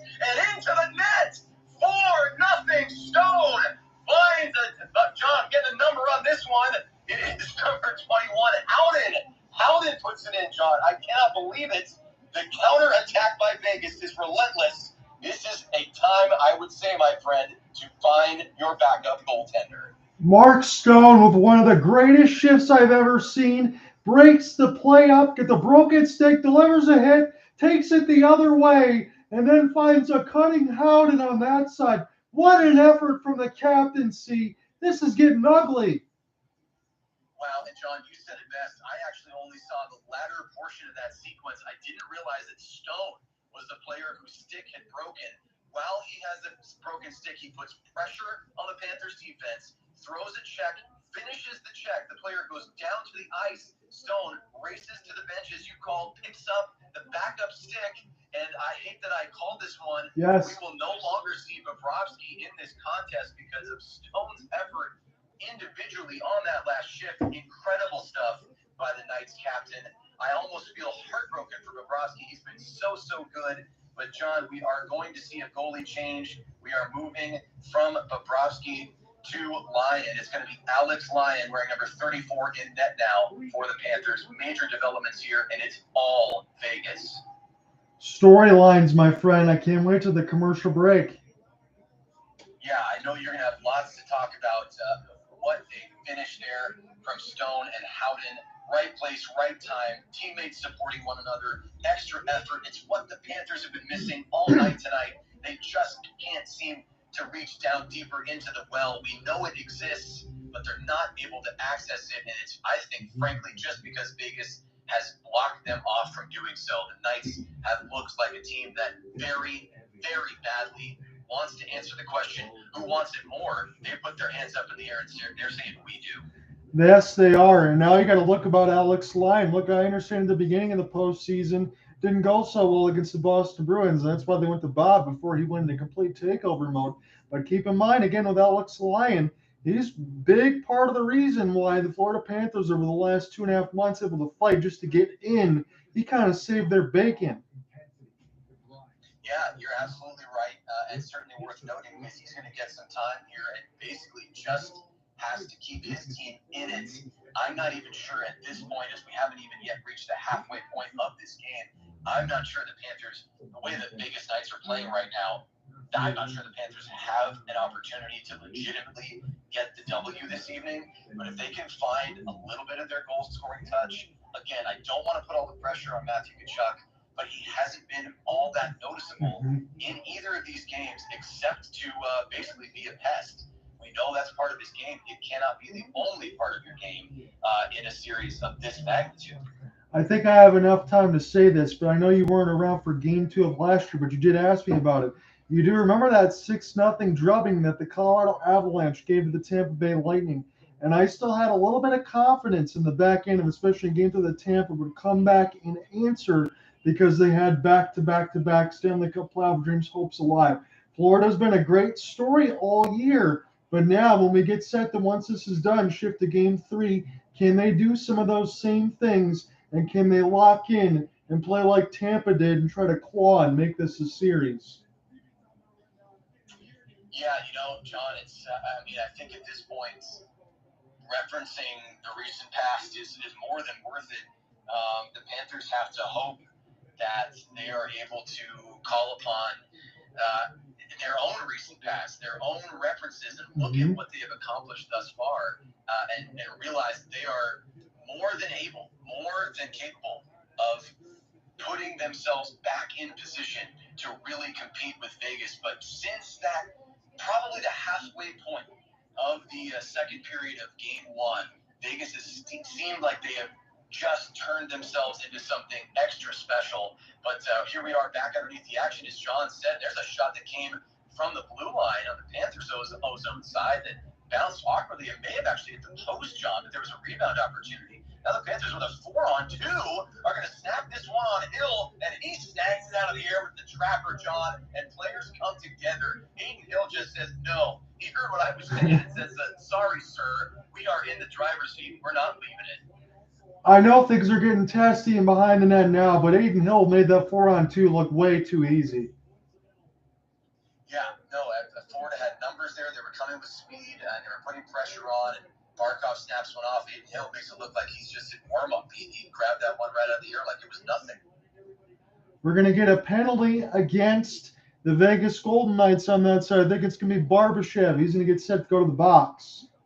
Yeah, so Barbashev, as we said, he's been everywhere in these two games, and unfortunately, one of the places he is right now, or the only place I should say, he is in the penalty box. Yeah, slash there. I'm going to take a look, see if I can determine where it came in. I'm not seeing anything. It looks like it came potentially after the play, John, but either way, Barbashev's going to sit, and boy, it looks like a dump-in attempt hit Duclair in the ankle or instep. Thought he went back to the room. He is in serious pain on the bench, but he will not go back to the room. Looks like he's going to be a true hockey player and stick this thing out. So John Barbashev is in, but also one of the Panthers is in as well. Maybe you can help me out and grab a name if you see that pop up. It's going to be a 4-on-4. So more space on the ice for both teams here, which you would imagine would bode well for Vegas. Now 10 seconds plus gone in this 4-on-4. Here's a centering pass right there, picked up by Whitecloud. You know, he likes to do his Nikita Zadorov impressions. Nikita Zadorov thinks he's a forward sometimes for the Flames, and so does Whitecloud for Las Vegas. 11:35 to go here in the second. And there's a centering pass out front, and Lyon comes up with his first save. Boy, that was a point-blank fire right there from about 10 feet out. And he stopped that one, I think, by the blocker, maybe off the shoulder. Either way, keeps this thing 4-zip. So the Panthers, even if their pulse is not completely silenced, it's weakly pumping here, John. They have the slightest bit of hope. I think they need to get, if not one, at least two in this period to have a legitimate shot in the third to turn this thing around. So here we go with the Vegas Golden Knights entering the offensive zone. Under a minute to go now in the 4-on-4. And Vegas holds possession in the far corner in their O-zone. Going to be battled for right there by Ekblad. Going to be taken away by the Panthers. Good job to possess the puck and carry out. Now it's passed across 45 degrees. It's going to be from the far side. The centering return pass is a little too far. The Panthers were trying to connect right there, but couldn't do so. And here comes Vegas the other way with the man of the hour, Marchessault. He's going to skate this one in himself. Going to try to pull up right there. Does get a shot off. And Lyon stops that one. Boy, Stone cannot be stopped right now, if not for Lyon's extra effort. My goodness, 61 in goal, John. So really quickly, Colin White's the other one in the box. But yes, I'm just seeing another opportunity, not only for Stone, but a microcosm of this game. They're just single-handed players beating groups of Panthers. That can't happen. No, and it's happened. You made the first observation early in the first period. As Stone went right there to the blocker side, almost put the puck underneath Alex Lyon's kind of bicep area. But luckily, he squeezes that to his body. Luckily, if you're a Florida fan, that is. And he denies Stone his second of the night. So 27 seconds to go here. Marchessault is going to take the face-off in the offensive zone right there, but does lose it. Panthers come away with the puck here in their near corner. It's rattled around the end boards and taken right there by Montour. It's held in the trapezoid behind Lyon. Again, Bobrovsky pulled after the fourth goal of the night. His teammates did very little to help him out front, so it's not all on him, though he was taken out of this contest in favor of his backup, Alex Lyon, who has a couple of saves now. 2 seconds to go in the 4-on-4. It will expire, so even strength coming down, but Vegas has possession. There's a snapshot right there, but play is whistled down, John. I think another penalty coming up right now. Pietrangelo tied up one of the Florida Panthers. That was Carter Verhaeghe, so Florida will get a power play. Interesting stuff here. So if it's going to happen, and by it, I mean any sort of pushback from the visitors, it's got to happen right now. We are at almost exactly 1 second off from the midway point of this game. 9:59 to go in the second period of Game 2. It is a 4-0 dominant lead for Vegas. They have been in the power position all night long, John, and we're going to have to share some thoughts because we got a commercial break, and we'll see if the Panthers can change their fate, at least start to, when we come back from the media timeout, because they do have that man advantage coming up. So they do have the man advantage, but the rough math from Game 1 to Game 2 right now, if we're keeping track, 7 straight goals for the Vegas Golden Knights. They've certainly had the run of play so far in this series. And again, when you have all those goals, you're up by 4 right now, and Aiden Hill stopped 16 out of 16.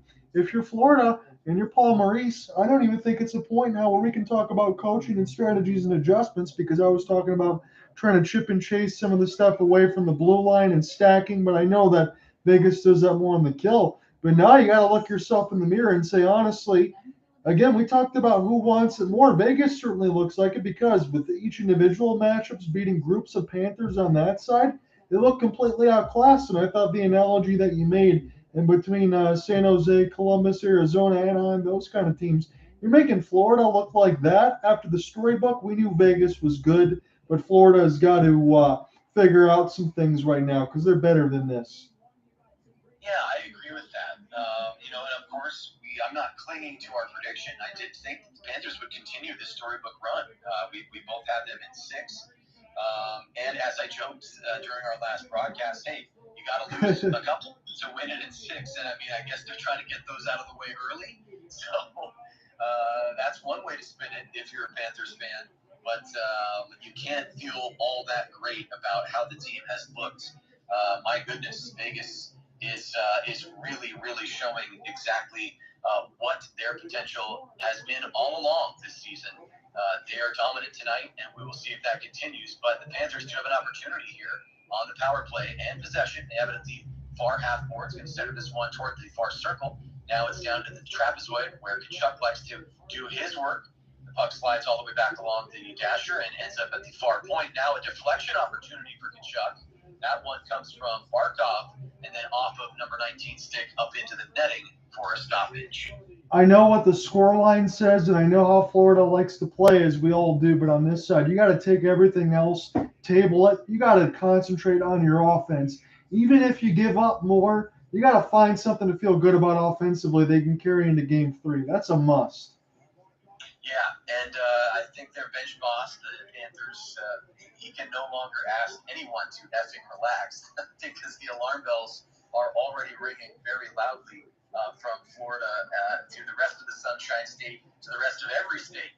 Any fan anywhere who wants the Panthers to show some life here has got to be a bit concerned. But again, opportunities here on the man advantage. Florida with possession, doing a good job, as you should, with extra players on as they raise their hands briefly. The Panthers do.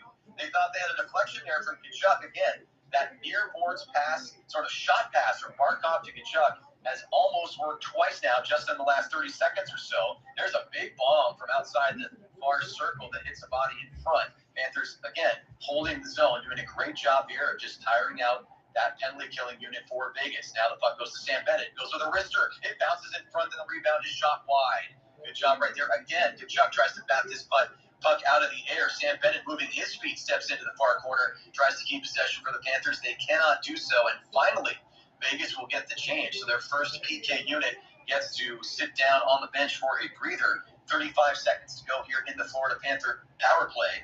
8:30 to go in the second. Now Verhaeghe has it, looks for that drop pass, gets a little lucky right there as it bounced off of a stick, and Montour finds now Verhaeghe going to take a shot, and once again, Aiden Hill with the trapper says, no, not a problem. It's still 4-zip. Face-off upcoming. I mean, look, Carter Verhaeghe's done a ton of damage. He's wide open on the power play on the left side dot. Aiden Hill must feel like there's 2 of them in the goal crease right now because he just looks amazing. Yeah, and the economy of movement, John, I can talk just about that for 5 minutes. Aiden Hill listen, he had to make the diving paddle save, but that was out of desperation. It was out of necessity. When he doesn't have to, he is just staunch, steady in the net, flashes the glove, flashes the blocker, flashes out a pad, and makes the stop, and it looks so fast, so easy. And that is what the experts do. They make it look like it's nothing at all. So with 8 seconds to go here in the power play, Vegas will take over the puck and clear it all the way back down to Lyon. I almost said Bobrovsky. That no longer the case tonight for Florida. Backup is in for the Panthers, and the Panthers, I should say, do come in offside as the penalty expires. So under 8 minutes to go here in the second, John, and the opportunity goes wasted for the visitors. Man, it's 20 shots to 15 for Florida. Again, they're out shooting Vegas, but every time Vegas gets in the zone, they just feel like they're a threat to score. Yeah, no question about it. They did a very good job. There were a couple of decent opportunities, especially on the Barkov to Tkachuk connections, looking for the deflections down in the crease. We know that Matthew Tkachuk has such a great stick down low, but ultimately did not result in any scoring.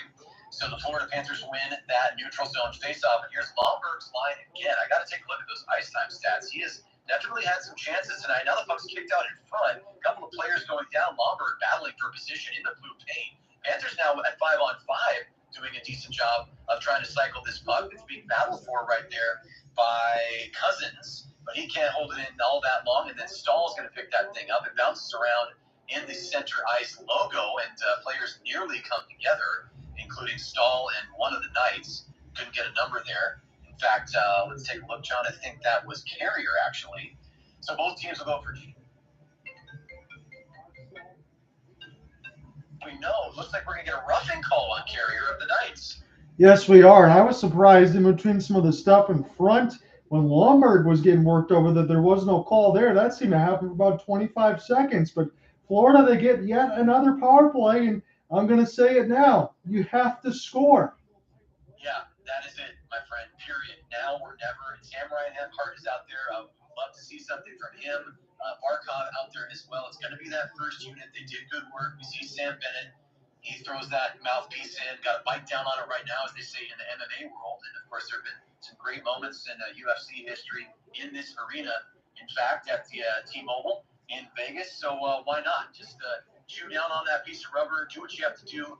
Grit and determination is going to be the difference here at Florida. With a nice face-off win, they are 0 for 2 tonight on the power play. This is chance number 3, and the puck is at the blue line. Going to be sent down to the near circle. Barkov looks to go high slot right there to Reinhart, but it's deflected away at the last second. And now Vegas will collect behind the red line on the far side and send this one back down right along Lyon, where he will paddle it forward to Barkov. Now Barkov can escape this one himself through the neutral zone just onside is Tkachuk. That one was a little bit close, and the puck is jostled free and sent back to neutral ice. Vegas back on the front foot again here, though. It's Sam Bennett tries to avoid a check. He does so, but leaves the puck behind, and it's cleared by Vegas with 1:09 to go in the Florida power play. So again, as John just said, it is a must-score situation for the Panthers. If not for a legitimate chance to get back in this game and get the W, I would say there are moral victories here. And there's a shot right on, and my goodness, John Ott, Aiden Hill will not be beaten. Another glove save, and this one, the best of the bunch. That was an incredible shot by Montour right in the middle of the slot. Aiden Hill, as you said, with the economy positioning, didn't even have to move. Flash it like he's nothing. Solid gold, my friend. No question. I don't know what to say at this point. I predicted Florida. I think the Panthers will certainly have something to say when they're back on home ice, but it is just not the Panthers' night. Even if Vegas were to slip a little bit in terms of their skaters play out in front, Aiden Hill, he's going to carry his team the rest of the way. I think it's pretty safe to make that prediction at this point. So Aiden Hill, 21 shots, faced 21 saves, and he's made it look pretty darn easy. But Panthers, to their credit, doing a good job on this power play. There is a missed opportunity for a 1-T right there, as the Panthers had Ekblad winding up, but he missed that pass. There's a snapshot right there, bounces around in front, up and off of a body, over Hill into the netting. So under 30 seconds to go in Florida's power play, John. In fact, they have 27 seconds to get this goal, and we're both saying they have to have. Yeah, it looked like a good setup there from Reinhart from Barkov, but Whitecloud was there. And again, don't look at the false parts of it for anyone looking at this on the outside. Vegas is given the space because they're up by 4. So the shot totals may look slanted, but Vegas has been far and away the better team.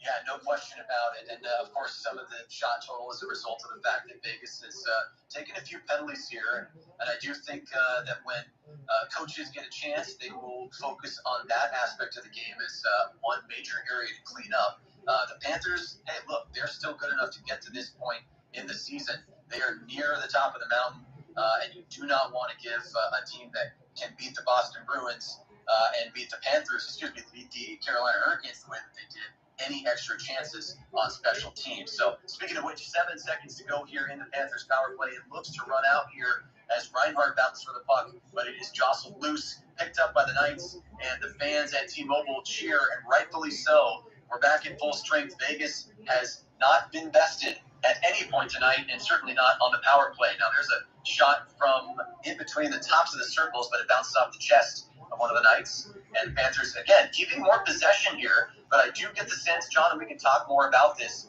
that Vegas is not starting to go into a shell, but I think that their game has changed just a little bit. Yes. The priority no longer needs to be on pressing and goal-scoring opportunity creation. So now, John, 4 minutes and 50 seconds to go here. Speaking of goal-scoring opportunities and creating them, Marchessault almost set up Jack Eichel right there down low. And now a puck is loose. Speaking of Jack Eichel, he had it right next to Hill. Hill actually, excuse me, I'm thinking so much about Hill, I meant Lyon.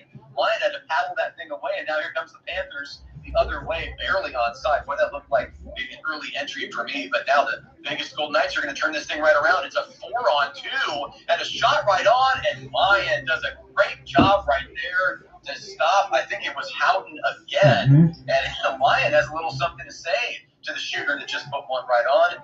Lyon has not been beaten tonight, and you know what? I think it's good that he's gaining some confidence. Between Eichel and Houghton there, that was between the right dot and the left dot, respectively, on those sides. Those were not easy saves as he met it right away. And look, I know Paul Maurice might not consider doing this, but we talked about Alex Lyon and how good he's been.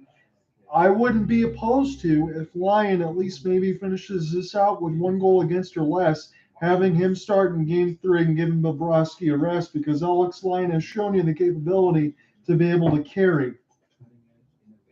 Yeah, I think that's a significant piece, and the Panthers need inspiration from wherever they can get it. Look, if that's going to come from their backup goaltender. And, you know, I think we can admit that Bobrovsky maybe wasn't his sharpest tonight, but a lot of those goals, John, boy, he was left out to dry in a lot of respects. And so that's why we see the goalie pull many times at any level of hockey, is to give your team a little jump start and to show those skaters, those skill guys, hey, you've put your teammate in this position to the point where we have to go to the backup. We don't want him to get our starter to get dinged any further. That is the case. Now, Florida has yet to really kick that into gear. Vegas is still showing everything that they need to show, John, to retain dominance in this game. Yeah, and again, I hate to keep harping on this, but you got to look yourself in the mirror, at least for not now, but then for Game 3 on the Thursday side, when you're getting beat off individual matchups off 1-on-3s and 1-on-4s, that's an effort level to a T where you look on yourself in the mirror in that locker room and you have to hold yourself accountable. Yeah, you're absolutely right.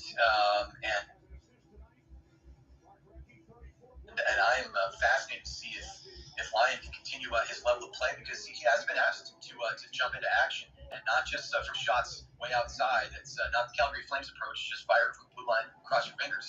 These have been high-quality scoring chances from right inside, and the most recent save was maybe even his best. So we see a shot right now, John, of Jack Eichel on the bench there, and it's going to be a face-off to Lyon's left, where the Florida Panthers win this one, but backhanded in an attempt to get it out of their zone. They actually get it right back to their goaltender, and he's got to cover up. You know what I like about this for Jack Eichel, what they're showing in the TNT sequence? It's not always about scoring goals. That's about reacquiring a 200-foot game that you didn't have in Buffalo and turning yourself into a complete player. That's a salute for me for Jack Eichel. He's been wonderful. Yeah, he has. I'm glad they gave him a highlight package because, you know, of course, we're focused on scoring, but hockey is so much about what's happening where the puck is not. And Jack Eichel has those skills in spades, and he certainly looks the part here as a major playoff contributor in the Stanley Cup Finals. So we should say 21 points in the postseason for what it's worth, but in between that point scoring, contributing on every shift for sure. So, Joe, we got 4 minutes left to go here in the second period. Vegas again leading the series 1-0. They're leading this game 4-0. They are behind on the shot board 21-17, where Florida holds the advantage, but Florida needs to just try to get themselves on the scoreboard. We'll see if they can do it before we hit the second intermission. Montour right now is going to hold a little bit of a forecheck there by Vegas. They were back in their own end waiting for the Florida Panther rush, which never came because the puck was turned over after it floated up into the air from neutral ice into the Vegas side. And now Vegas will skate this one in. It's a 1-on-2.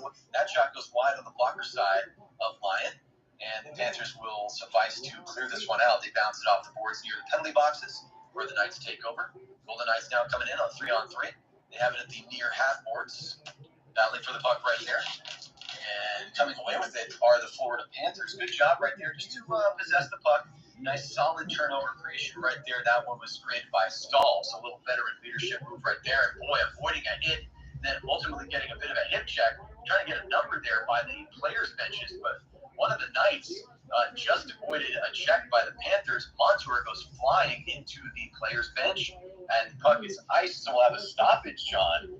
But lots developing here, and it does seem like the Panthers might turn up the physicality. They're going to have to turn up something because, again, that's another opportunity off the 1-on-2. Chandler and Stephenson able to skate through players like they weren't even there. I'm lactose intolerant. I'm not supposed to have cheese, but it looks like Swiss out there.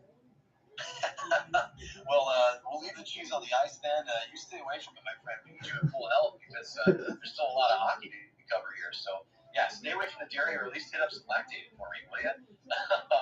So Anthony Duclair was a goal scorer in game number 1. He's got the puck on his stick, but is dispossessed cleanly right there. 2:44 to go here in the second period. Vegas now with a stretch pass going to get this one out where it's backhanded along. Stone going to try to chase down, but it's picked up first by Ekblad and sent along where the Panthers will escape this one out. But good pressure right there by the man we were just discussing. Jack Eichel cuts off his check. And the puck bounces to the near boards, taken over there by the Panthers, going to be picked up by Duclair. It's down low. The centering attempt goes all the way back to Ekblad. Now a deflection in front, and somehow, John, the magic continues for Aiden Hill. He snaps out the right foot and stops a sure goal. And then, John, an absolutely stunning hit at the Vegas blue line, the biggest hit of the series. Jack Eichel shaken. He loses the lid, but pops up to his feet. Immediately goes to the room, John. Very concerning as players have come together. Jack Eichel took one of the biggest hits I've ever seen in an NHL game. Look, Cooper, I just got to say it. I'm not saying it's not a clean hit from Matthew Tkachuk. He got Jack Eichel. But if Jack Eichel goes back to the room, he might be going to immediately concussion protocol, as this is just madness on the ice. But if Eichel can't play and you go into game 3, we're going to make our storylines very interesting. But he got absolutely blown up by Tkachuk. John, I am legitimately uncomfortable right now. Listen, we saw Nazem Kadri take a hit like the likes of which we've never seen before in the regular season. Yeah, and Trouba gave him a clean hit, which Nazem Kadri acknowledged. I'm going to have to see this again from Matthew Tkachuk. What I'm most disappointed in, John, not only the physical health of Jack Eichel, which is, of course, number 1, but the only way Matthew Tkachuk has been noticeable, primarily in both of these games, John, is by doing what he just did.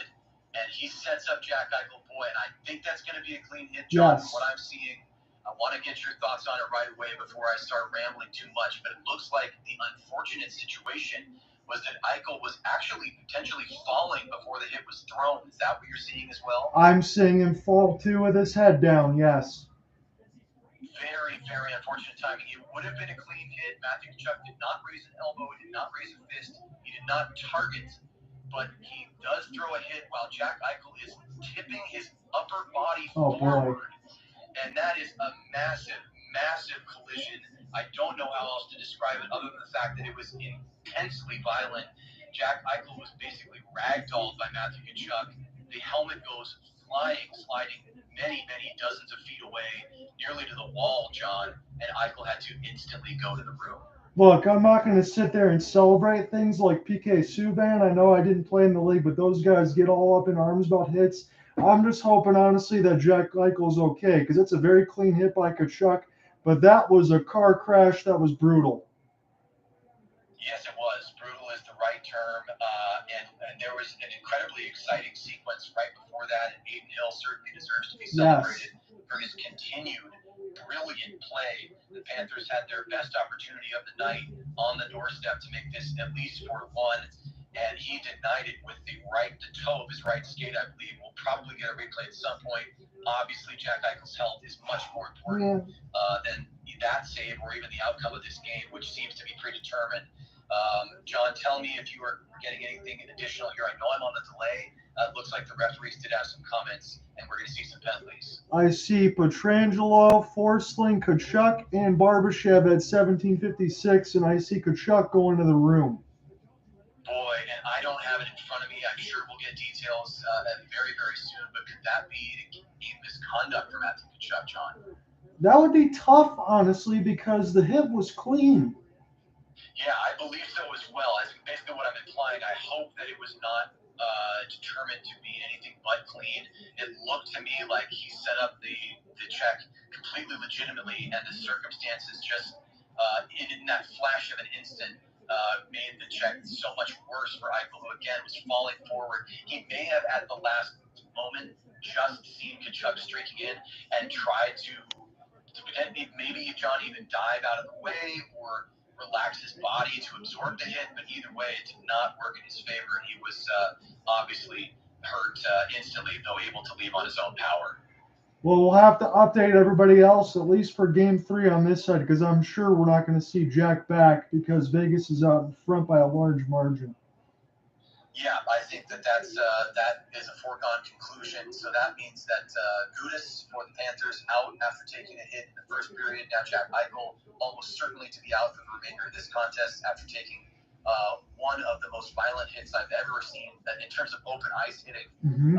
That was like a hit from a different era, John. And there's a slapper from the Knights as we resume play here and saved by Lyon, who continues to look solid in net. So 98 seconds to go here in the second, and I will say, I don't normally lean this way, John, but I think it's going to be a good thing for both of these teams for very different reasons and multiple reasons to get back into the dressing rooms. Yeah, and at least for Game 3 for Thursday, because that was Korea and Stevens-esque. Great reference by you, and that is basically what was in my mind. You called it, my friend. That's a tough one to see. And look, I love the game of hockey. I love the hitting. I love the physicality. And sometimes it just crosses into a different plane of existence. And for a moment, it certainly seemed like that's where Jack Eichel was. Luckily, he was able to pop up and skate to the benches and leave under his own power with some assistance. So, of course, best wishes to him and Radko Gudas as well. We get a stoppage here, a brief offside as Vegas was trying to enter the ozone. 1:21 to go here in the second, John. Man, the tenor of this game certainly has changed a great deal, hasn't it? Yeah, absolutely, because now you wonder, I don't know if Tkachuk is going to be another man down or how long it's going to be, but as you said with Gudas and Tkachuk, what do you even do for the rest of this game, let alone Game 3? Yeah, and that's another piece we can talk about, John, where Matthew Tkachuk obviously is trying to do anything he can to light the spark for his team. Well, in that time, he basically dropped an incendiary bomb. Yes. That also takes him out of the lineup as well, at least for a period of time. That does not help your team. It was a clean hit. I believe he was penalized on the play. We saw him go to the room. We'll get more information as soon as possible. As with 47 seconds here, the puck is passed to Whitecloud, where it bounces off of his stick and up into the crowd. Hey, Cooper, I'm just going to say this honestly. I apologize because I'm running out of things to say right now. I think I need the break as well. No, I agree with you. And I can't believe I'm having to admit this. I'm ashamed to do so. I might have to leave you with your thoughts. Unfortunately, I don't think I'll be able to stretch our coverage as a duo through anything beyond this second period, which is now about 36 seconds from ending. So I'll give you advance apologies. I don't want to leave you on an island, my friend, but I know you'll be able to wax prophetic about what we've seen here tonight as the Panthers try to slap one on that actually bounces off a body in front of Hill. He had to be alert there. And fortunately for Vegas, it bounces to Hill's right. Now, out in front, loose with the puck is Lomberg, I believe. He had a clean chance. Again, one of the best of the game for the Panthers. And guess who stands tall? Boy, just unfazed by anything happening in front of him. Adin Hill makes another great save from almost point-blank range. Yeah, it's another one of the situations. I know we got another period, but nothing is lost in the fact that Adin Hill has absolutely won the goalie battle in the first two games, and Vegas seems poised to take a 2-0 lead again, as we talked about it. Tampa last year, they responded in Game 3. Florida must respond. And I would also use the last 20 minutes as a little bit of provisionary tactic. You get whatever offense you can throw, even if you give up a couple more. You got to have something to feel good about for Thursday. Yeah, no question about it. There's not much time here left in this second period, just about 17 seconds as the Panthers with Reinhart will not win the face-off in the ozone. It's going to be taken in the far corner. Boys, Reinhart throws a check right there, puts a body in glass, but legally. And the puck will slide across the ice, still in the Vegas end of the rink. And now with 3 seconds, 2 seconds, and 1 down to 0, the bouncing puck ends up near the referee at the blue line on the Vegas side. And John, the second period has come to a close. Lots and lots to talk about. 4-0 is your goal. The scoreline right now with all of the goals being scored by Las Vegas. The Panthers. They're going to have a come to somebody moment, be it a deity or a guru or, I'm not sure what they're going to do. I'm at a loss for words almost, my friend. So much of significance just happened late in that period. I mean, I can't imagine how Jack Eichel feels. I feel a little shaken about what we've seen.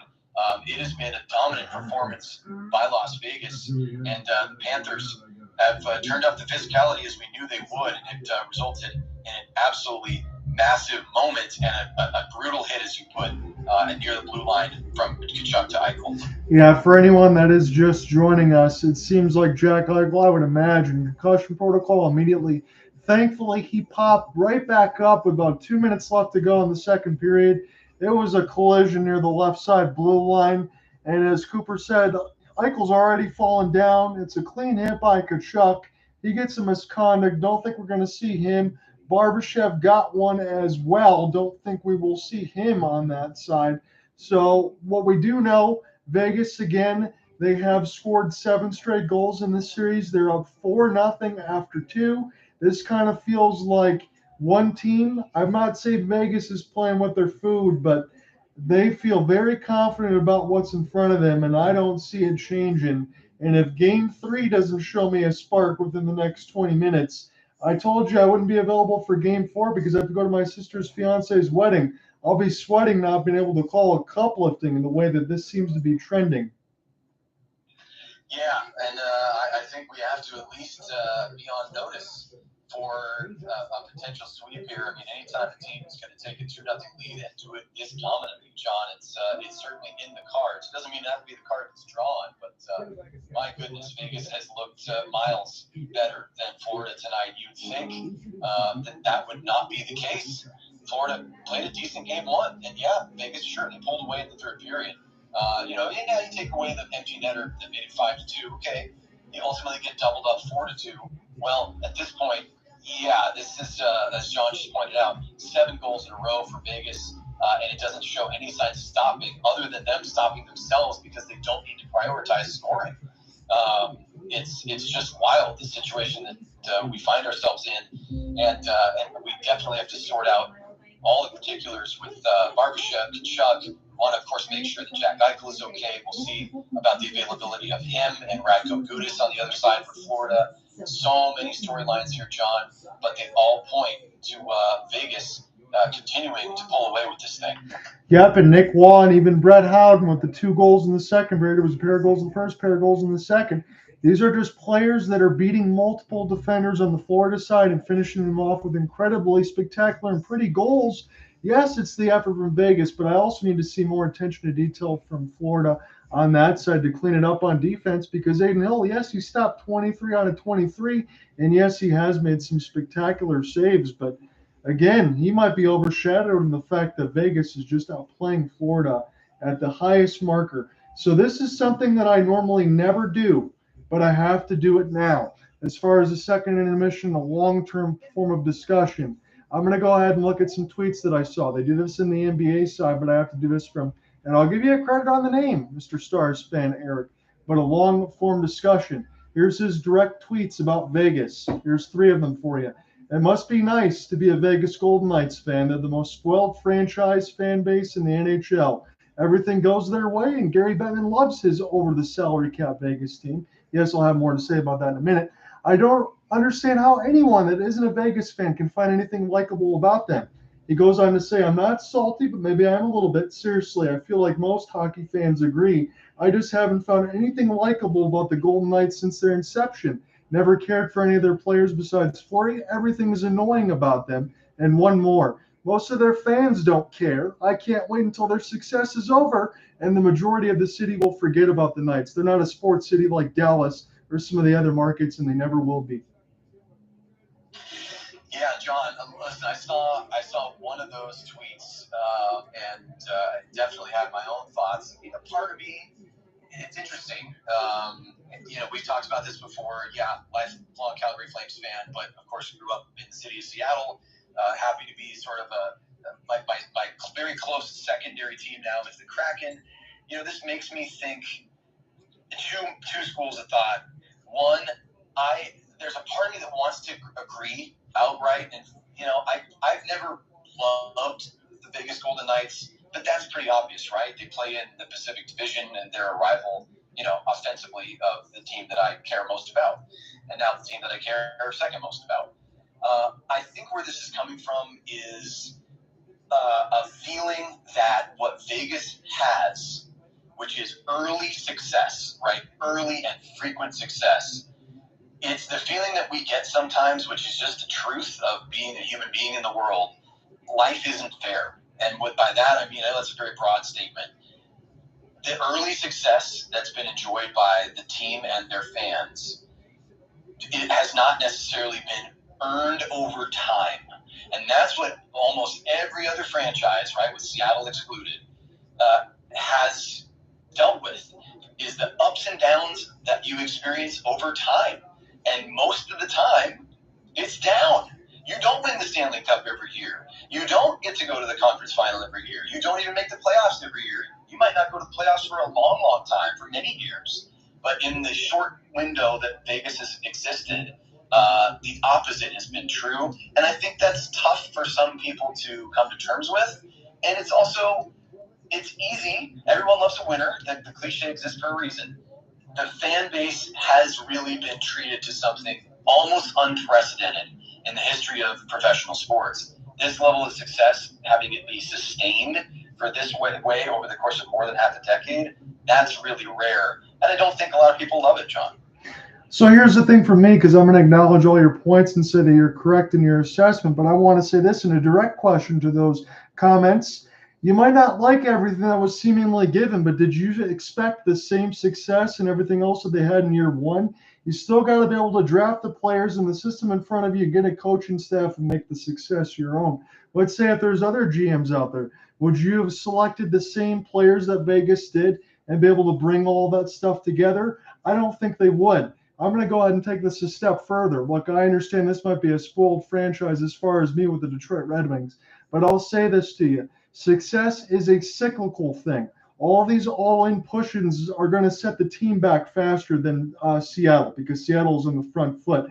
I never understood the topic personally of thinking that teams have to pay for their dues. Again, I know I'm a fortunate Red Wings fan that was grown outside of the Dead Wings and the Dead Things era, but I do remember Mike Ilitch, God rest his soul, having to give away cars to get fans to go back into Olympia, and part of Joe Louis. Again, the Red Wings didn't win a cup. I know from the original six side it was quite a bit, but they didn't win one from 55 to 97.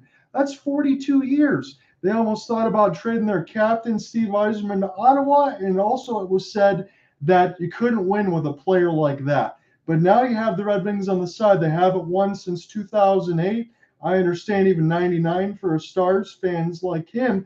But with Ken Holland, he bolted after the salary cap era and left to go to Draisaitl and McDavid to put the Red Wings in a nuclear wasteland situation.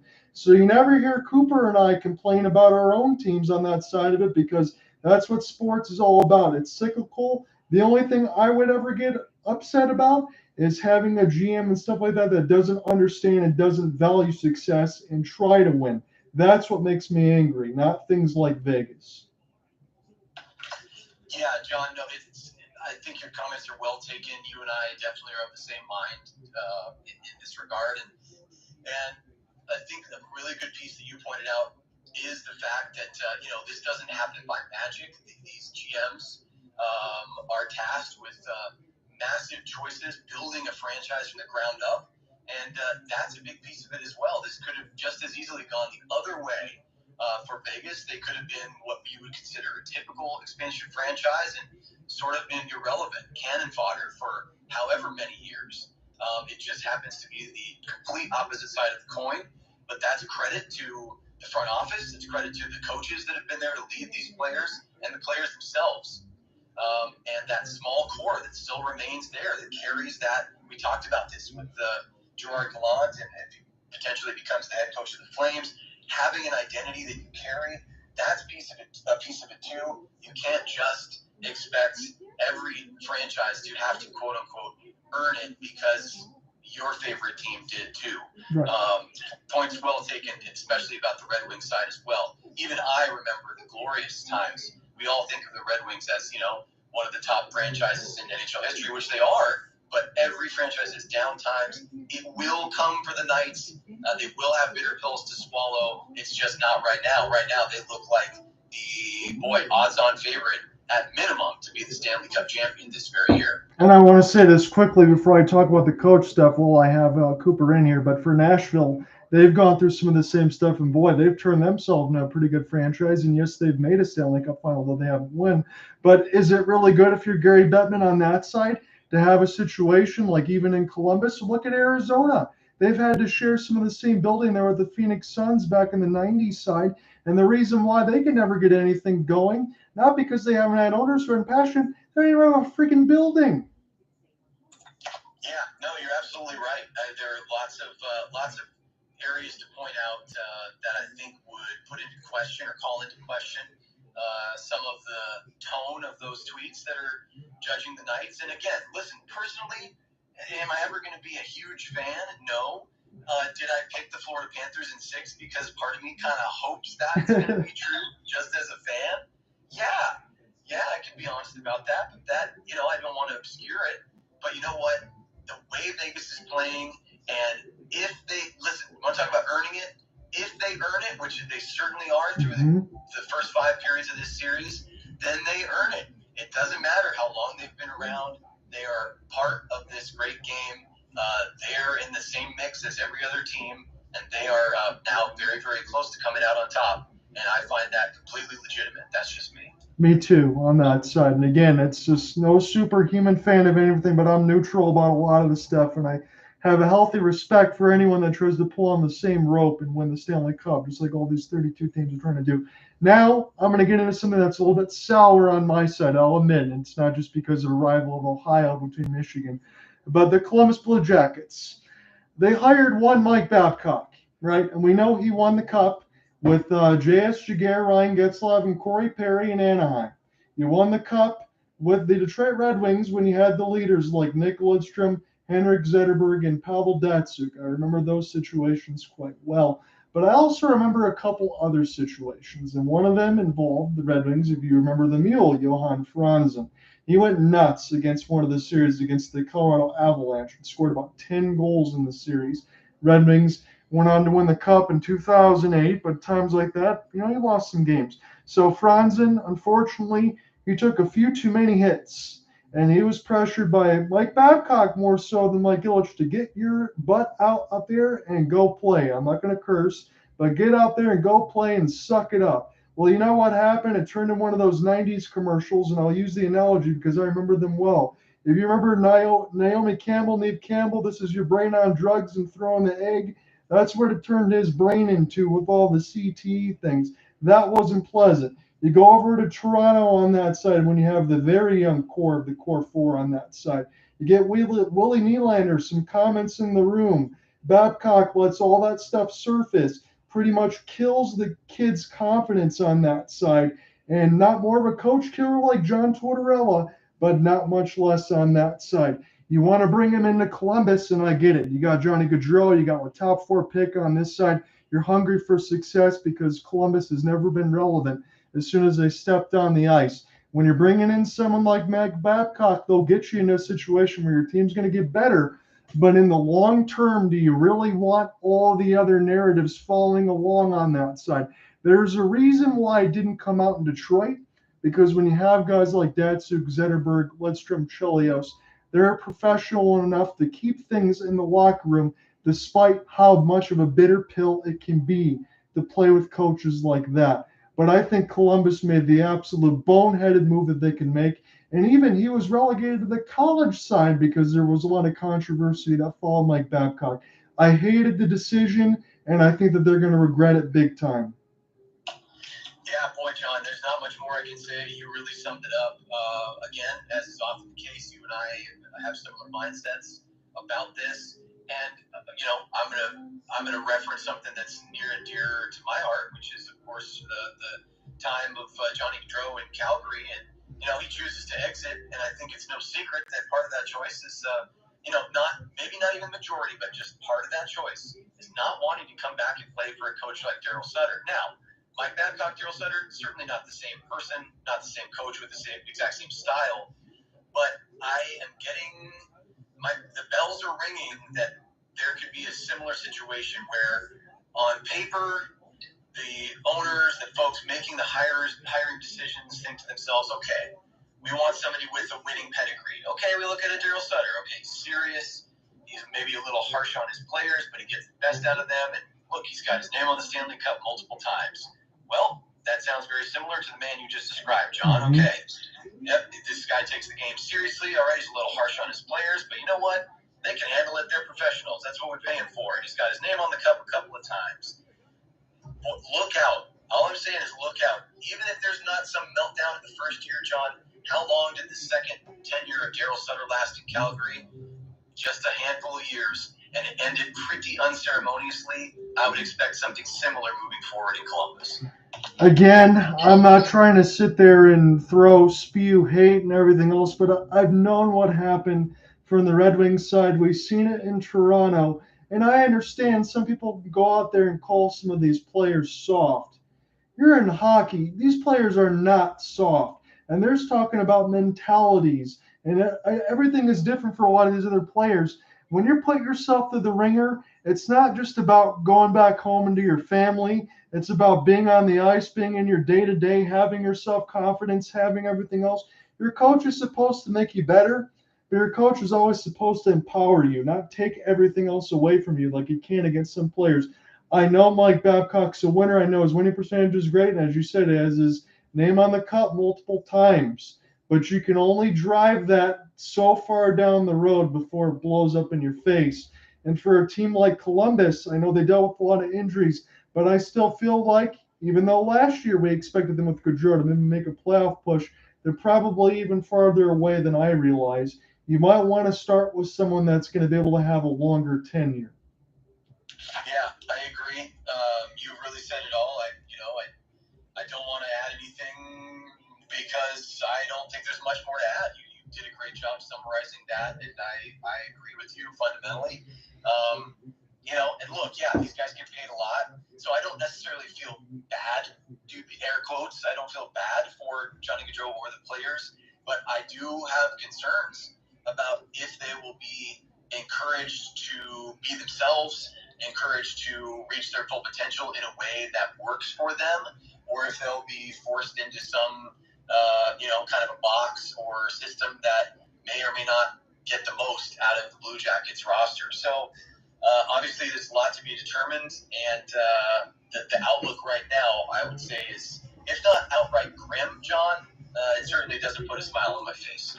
Yeah, and again, we'll leave it there. I'm glad that we got through all those comments and discussions throughout the intermission. We had some lively ones, and now all the audio and everything else has been holding up on this side, so everything's been good. You know what else is good? I see Jack Eichel on the ice in the players' bench. My goodness, what a surprise, what a pleasant, I'm talking about smiles on our faces. There is one on my face right now. That is not something that I expected, not something you expected. What a great turn of events to know that he's able to come back and continue to play after taking, again, one of the biggest hits, open ice hits I've seen in many, many, many years in hockey. What a trooper, Jack Eichel. And Duclair in front, scores! Florida scores 14 seconds in the third. My goodness, John. No, listen, I should take myself off the broadcast because I actually am not in front of the feed anymore, so I can't even add anything right now. I'm just dead weight on the broadcast, John. So you take it, my friend. But listen, Duclair scores in game 1. Now he scores in game 2. Big moments for number 10 and White. And listen, if Florida's going to have any opportunity, they've done exactly what they need to do. Just a few seconds, first shift into the third, get one on the board. It was a play there from Duclair and Lindell. Lindell might have got the last piece of it. It bounced off of Martinez's skate, and now Florida gets the goal. They break up 7 unanswered for Vegas. There's tons of time left, and now you have to just kind of chip away from these 5-minute markers, as it's 24 shots on goal to 18 now. Florida finally on the board. Vegas has this now in their own end. Again, Game 3 will be on Thursday. I'll be here with you on that side. As far as Saturday, I will not be because I have to go to a wedding. So unless there's a sweep, we'll be able to cover the cut finals. So Florida needs to get this push. They got it early, and they need to continue this. Sent back around the end boards now for Whitecloud as his pass gets picked off. And now Verhaeghe centered it on front. Bennett can't find it. Montour does. As here comes a slap shot. This one goes high and off the boards as Florida tries to get this one back out. It takes a bounce, but Vegas was able to clear this one down the ice. So it's from Lundell and Duclair as it's been iced. Yeah, John, you know, this may be the moment. I'm glad I was able to hang on, and I loathe having to leave the broadcast early, especially with the development here in the early portion of this third period. But I may take myself off the broadcast here. You may or may not have heard. I actually had to jump in the car, so I'm going. Okay. I got the phone on in the holder, but I'll let you take it from here. But I'll stick out for another few minutes to see what develops. But just giving you the heads up right now. So what's an early return for Thursday, do you think? You think you're going to be on here for Game 3? Yeah, listen, knowing your situation with Saturday and wishing you and your family all the best, of course, I'm going to absolutely find a way to make it work. I know that sometimes it's a little unorthodox with speakerphones and cutting it short on my side, but thanks for always being flexible. And yeah, I'm thinking it's thumbs up for Thursday. All right, sounds good, man. I appreciate it. We're going to carry through the rest of it, then I will give you the coverage. But right now, it's a chance for Florida to go ahead and pick this up now. Radko Gudas goes a little bit too far for him. Jack Eichel, unbelievably, he is back out there. He's got the puck now near the left side of the red line. Here's a centering pass breakaway and a score for Marchessault. It was 1-0, and Jack Eichel set it up. What a scene. Well, John, this is incredible. I still wish. Now, the irony that I don't have it in front of my eyeballs, but I do have your play-by-play. So even though I'm on the broadcast, I'm basically listening like a fan. And Vegas answers back. Boy, Florida with the counter-punch, Vegas Golden Knights. And I have to say it. I love that Jack Eichel's in on the play. What a huge moment for number 9. We talked about it prior to him taking the hit. Now we're talking about him.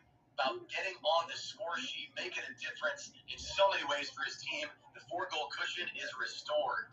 That is incredible there. Amadio trying to break it loose. They get it back to Eichel after pinning his man across the boards. He finds a chance for Marchessault, who continues to find the soft spots in the defense, and he was all alone right out in front. I cannot believe it. But Eichel, again, you don't have to score goals to be a dynamo. He's been all over this thing of the playoffs. He's been excellent. Yeah, no question about it. And again, one of the biggest narratives now, one of the biggest storylines in this Stanley Cup final, the play of Jack Eichel and the fact that he was able to bounce back tonight. All credit to him. So impressive. Just like the rest of his team, Vegas, just unrelenting tonight. They look like they're going to run away with this game at the very least. Absolutely. 5 goals to 1, 19 shots to 25. Florida's got the edge on that end, but they're back down by 4 again. So as soon as you were feeling good within the first 13 seconds, if you're a Florida fan, Vegas said, taste some of this medicine, and it's bitter. As it's picked up now for Carlson, one of the original tenured Golden Knights. And this will be a cross-checking call, and we're going to have to see what's going to be on. I believe it might be Montour of the Florida Panthers, or Verhaeghe, excuse me. So everything that has gone wrong could go wrong. Yeah, you have that flash of hope there with Duclair's goal, and then it's snatched away so quickly after. Now we're going to follow up with a penalty kill for the Panthers. Tonight, absolutely not their night. But John, it was a great night. Unfortunately, I will leave you now, my friend, and stay on as long as possible. I'm not going to be able to jump back on the mic, but I'll stay on the broadcast as long as I can. Thanks for having me on tonight, my friend. I appreciate it, man. I will see you on the Thursday side. Good luck to you. You got it. Thanks to the other guys, Alec and the boys. Thanks for joining in as well. Enjoy the rest of the game. We'll see you on Thursday. So Vegas has a power play here, and they just showed it on the TNT side, which is good on their part.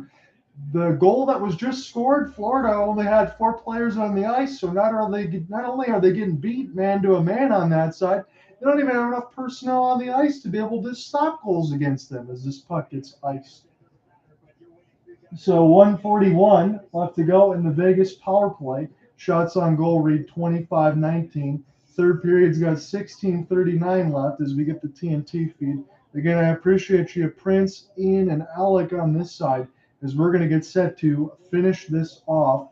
Cooper Hopkins was able to join me for the most of this. We'll be back on the Thursday side when this is done.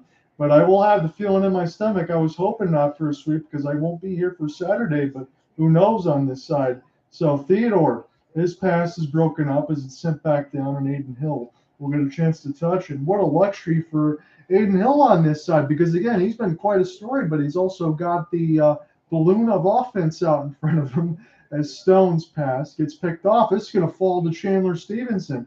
And the centering feed, Carlson will try to go ahead and win the race as Stone will settle it back down to defense. Vegas getting situated. Eichel near the right side dot, patient. As near the right side red line, Eichel gets it back. He doesn't shoot. He loves the stick handle. It's not like Ovechkin on that side. He will make sure that he gets a measured pass. His chance goes wide, but it still worked patiently in behind the net for Stone. And now Eichel on that same spot near the right dot. Jack's got it. Here for Stone. He eludes a player that was falling down, and his centering pass goes dangerously wide across the blue paint to the left side of the crease. Here's Stone again as he eludes something. That's Marchessault trying to get this across the right side wall. Here's a chopped puck that gets sent down by Lambert, and now Aiden Hill's got it. 15 seconds left to go in the Vegas power play. Again, I don't think the power play goal is an utmost concern. I don't imagine Vegas slipping away from a 4-goal lead. This is sent back for Pietrangelo, just holding the blue line as Martinez. Late arriving Riley Smith. It was blocked down in front. Alex Lyon got a piece of it. And Vegas keeps it in with the mustard gold. Got it now. Here's a chance that goes wide near the left side wall. Here's a slapper for Martinez that goes back around the horn. Pietrangelo just holds that blue line, but the pass goes up into the netting and out of play. 14:44 left to go in this third.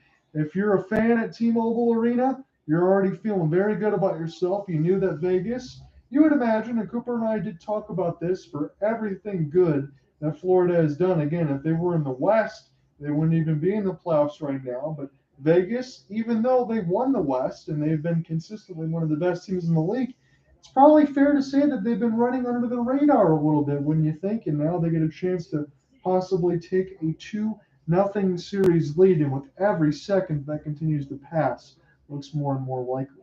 Here's a face-off win now as this bounces off one of the Panthers and will settle back down for Forsling.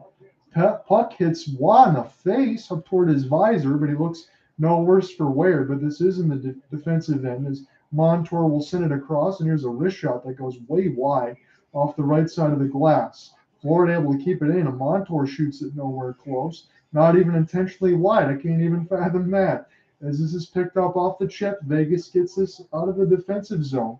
But it's a rush off of 1-on-2. Vegas wins the battle, takes a heavy hit on the other side from Bennett, as this will get cleared, at least to the neutral zone, and Carter Verhaeghe gets a chance to pick this up. Look, this isn't even a situation where you want some of the big boys like Barkov, Verhaeghe, Tkachuk, anyone else to answer. You're looking for anybody on Florida to try to find an answer to Vegas, because all 4 lines have beaten all 4 lines on the Florida side. As Lyon made a save that bounced up into his goal stick from a long slap shot. Stone can't hold the blue line.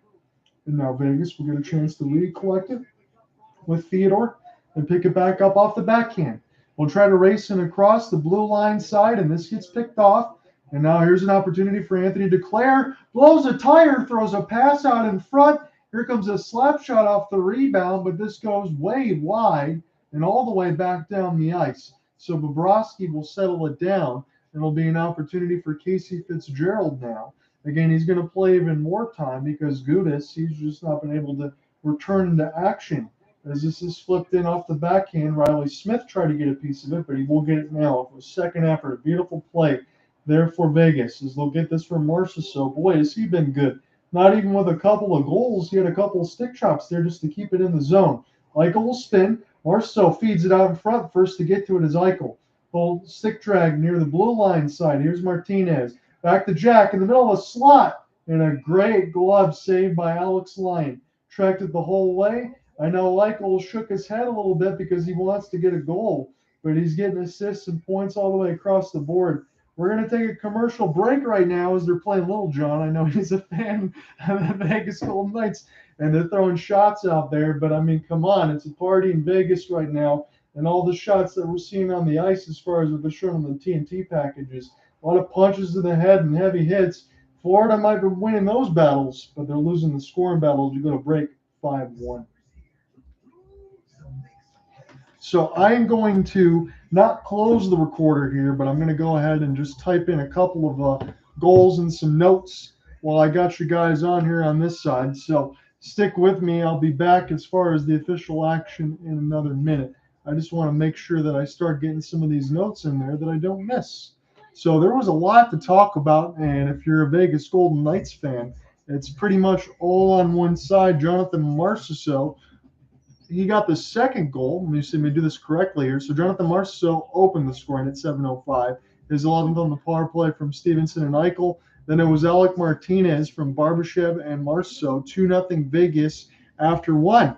Then Nick Waugh, his second of the playoffs from William Carrier and Zach Whitecloud and Brett Howden from Stone and Stephenson. Stone also has 10 assists. Stephenson's got 9. And Tom Lindell broke a streak of 7 straight goals for the Vegas Golden Knights throughout this series. He got his second from Duclair, 7.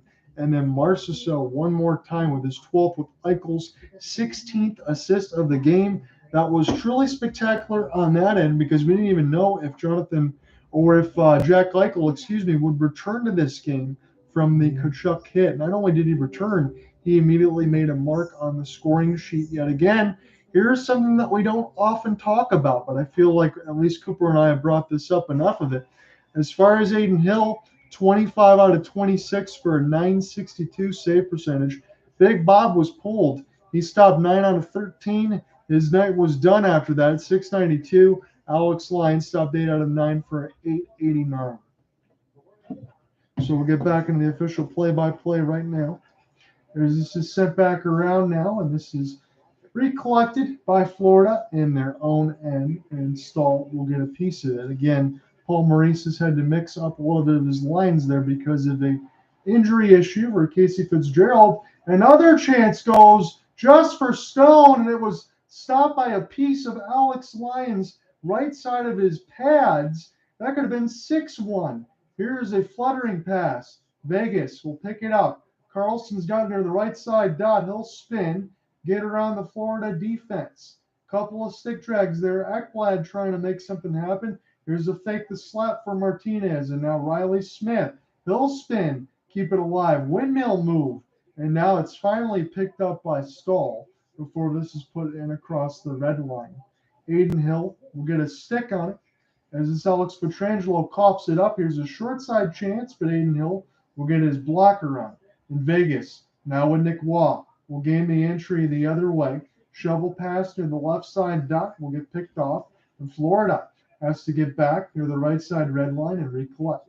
Brandon Montour will have it. It's 11:20 left to go in this third, and around the net now. We'll see if Florida can try to find anything else offensively. Again, you kind of figure that this game is done at this point, but still, if you're Florida, you want to make sure that you take all of your offensive entries, and I would treat this honestly like a scrimmage. You want to make sure that you do everything else correctly that you get to carry over as Florida goes off sides. As simple as that sounds, you still have to find something on Thursday at FLA Live Arena. Look, you're down 2-0 in the series. You were down 2-0 against the Boston Bruins, and you were able to come back and find a way. Was Boston because they were considered the best regular season team of all time because they were points and everything across? But are they that much better than Vegas? Or is Vegas just playing better than anything you could have expected at this point? It's something that you got to really think about going into Game 3. But we got 11 minutes left to go here in the third. So Barkov loses a neutral zone draw. And this will be an opportunity now for Braden McNabb. Not to call his name too much, but McNabb's pass, Lyon thought it was going to be iced. It's not. So 10:45 left to go in this third. John, I'll be with you on the play-by-play. Cooper Hopkins was able to join most of this with me. He was listening in, and we still got Ian and Alec on that side. You guys have been through the whole way through, and I appreciate you. This is picked up off the backhand. Barkov tried to get a piece of it, and this will be recollected off the flip, used off the window now, and Aaron Ekblad. He's got it. 10:25 left to go in this third. The shots on goal read 26-23, but that's not really particularly important at this point because Vegas has been off the front foot and they've not really played a shell. They've still scored, but they just make sure they don't give up anything too much. And when you already spot Aiden Hill as many goals as you have, considering how well he's played, that's a recipe for disaster for any opponent, not just Florida. But this is an official ice, and now we get close to the halfway point of the third. Mercifully, 5-1 lead for Vegas. So the next game in this series is I'll pull up some of the preview notes and all that. I'll have to go back and make sure, because when I'm working with Cooper on that, so I don't get a time when I'm by myself to go ahead and type in all these notes, then I'll have to make sure I take a couple extra beats before we get the story and everything else published. Again, Alec does a lot more detail even than I do. But you got to make sure you follow his coverage on his Wix site. It's absolutely fantastic. And I'm not just throwing plugs because you're in here. I mean that wholeheartedly. But it's sent back around from the Thursday side as far as this coverage upcoming. That will be Thursday, June 8th. Again, everything about 8:15 puck drop at FLA Live Arena. I'm going to miss Saturday. And if we do get a situation where it's 3-0 and Vegas lifts the cup, it's probably going to be a delayed call for me. I know it's going to be a bummer on that side for some of you, but I will get the call on that side and give you that, even though it might just be solo. As this will be sent in, saved by Hill, near the left side of the red line. Recollected now by Bennett, but this bounces off the referee, and here's a play. Len Carlson, and off the break, the backhand pass, and it's a goal! Michael Abadio! Good job on the other way for Vegas. I know it was kind of a broken play between the referee, but as easy as you like. And Vegas takes a 6-1 lead. And now I am getting the flashbacks of Game 2 of last year when Colorado absolutely stomped the Tampa Bay Lightning 6-0. Well, how far away is a 6-1? It was Carlson after the races, after it got brushed by the referee. He set up Amadio. He's all by his lonesome. Nothing Lyon can do. He couldn't even slide over because Montour was in his way. This is an implosion, if you can call it that. 6-1 Golden Knights. 9:20 left to go in the third. And for everything that we've talked about, Alec, on this side, you know what? Considering I know you're listening in, if you're following along, I might as well get you in here and get your thoughts, because you've been a complete trooper on this side, as this is picked in off the backhand and recollected now by the Florida defense. And we'll start again, but Alec, just give me your immediate thoughts. Oh my, you said it perfectly. This gives me flashbacks as well over to last year's game too, when Colorado did that 7-0 demolishing over Tampa Bay. It's been all Vegas this time. The Western Conference team imposing their will throughout this game left and right. Oh my goodness. I mean, you got it with the Vegas and 6. I think you might even might want to move up some of those numbers there on this side as Ekblad. We'll get a piece of this now, and this will just get away from Colin White. Again, Florida's in a situation with these two games where they're just trying to look for any sort of comfort as this goes up and out of play. And I'll tell you, any sort of comfort here, and all the comfort they're getting is just scattered. Or there's barely any sort of comfort for Florida throughout the finals. Need I note something? 26 of Matthew Tkachuk's 50 penalty minutes have come in these two finals games. Let's say big proponent on that side. Ian, how are you doing, my friend? I'm doing well, John. And there was something you and Cooper were discussing, whether or not there's going to be some saltiness from other fan bases where they've earned it. Listen, I can tell you, look, I haven't been watching hockey full time that long, but I picked up the Blues because they were the closest one to where I was going to college, right? But let me be clear. I went ahead and looked at their history. They were a legacy of failure for the longest time. And you know what? I have no animosity towards what the Knights are doing. Because if you think you can load up and capture that first cup for your fan base, I'll tell you what, having a cup to hold on to when the team starts going downhill, after a while it starts to lose its luster, but you still have it. All right? If I'm a Golden Knights fan, or hell, if I'm a fan of any fan base, if I have to go through a stretch where times are hard, I'd rather be like the Red Wings and the Blackhawks, where I have cups to hold on to, than let's say a Sharks fan, where all those years it was close but no cigar, and then finally, the damn breaks. Yeah. And they sink back to the bottom. So I have no animosity toward what the Knights are doing. Their manager is doing what every fan base wishes their manager would do, and going everything out to win. Yeah, absolutely on that side. Again, I can't believe it. I know we talked about it in some of the preview things, and Alec has done so as well. I'm quite frankly sure of it. When Bruce Cassidy was let go by the Boston Bruins, how easy of a hire is that? You can get him the very next day if you're Vegas. I mean, you make no mistake. He was right there for the taking for the Vegas Golden Knights after they let go of Peter DeBoer, and this was the correct hire for Vegas. I felt that Bruce Cassidy getting let go by Boston, I can still believe that it was a scapegoat firing by the Bruins. It's certainly, again, if anyone denies that, I think they're just flat out wrong. I have to say it, because I feel like you can think about Sweeney now, but Cassidy's definitely the better coach. So back underneath the action now is picked up by Bennett, and this is going to be a goal for the Florida Panthers, unless the goal light went on. But I do see Tkachuk back on the ice, and Florida's got one. So let's see here. So backhand by Bennett. Yeah, that is in. Matthew Tkachuk fresh off his 10-minute misconduct after that violent hit on Jack Eichel. And even though as of right now Eichel is getting the last lap, it's 6-2 Vegas. Tkachuk up to 10 goals in the postseason. The initial save, and Tkachuk banks it in on the rebound. Maybe Florida could take this into Game 3 if they were to reestablish momentum. And Tkachuk now, again, it's not going to be a situation where he goes 2 games without a point. That's all done on that. It's 10th goal of the postseason for Tkachuk. So a lot of the heavy hitters in between Carlson, Marchessault, Tkachuk, they're all up in the double digits now.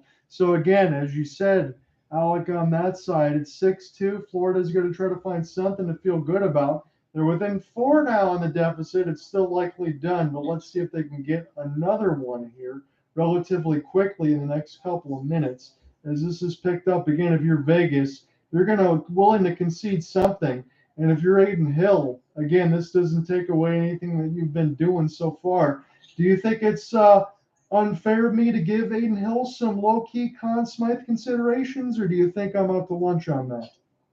No, it's not unfair to give Aiden Hill any Conn Smythe consideration, because he's been playing out of his mind ever since he stepped in for an injured Laurent Brossoit Game 3 against Edmonton. He didn't look back from that point forward. So you split this up between, I'd say, Jack Eichel, Aiden Hill, and maybe I'd say Jonathan Marchessault, or maybe some dark horse consideration to Ivan Barbashev. I think those are all very good keys by you. And the fact that we can even talk about Barbashev in the same way, I know Ian talked about it too, as far as the trade acquisitions and everything that were made. I mean, he's just put his footprints and handprints in this in front and center. As this is picked up now, and this will be recollected off the backhand for Sasha Barkov. He'd be another one of those pieces you want to look to, as this gets centered out in front. And this is blocked near the right side of the goal crease. Aiden Hill trying to make sure this doesn't go across the line, but we don't have clarification just yet. Oh, this one's going to be close. I think one of the Vegas defensemen was helping out Aiden Hill on preventing this from going all the way. We'll need to take a look at this from the overhead camera. So it was behind it. It's the left side of Hill. Hill was facing the back wall. I believe it was Theodore helping out Hill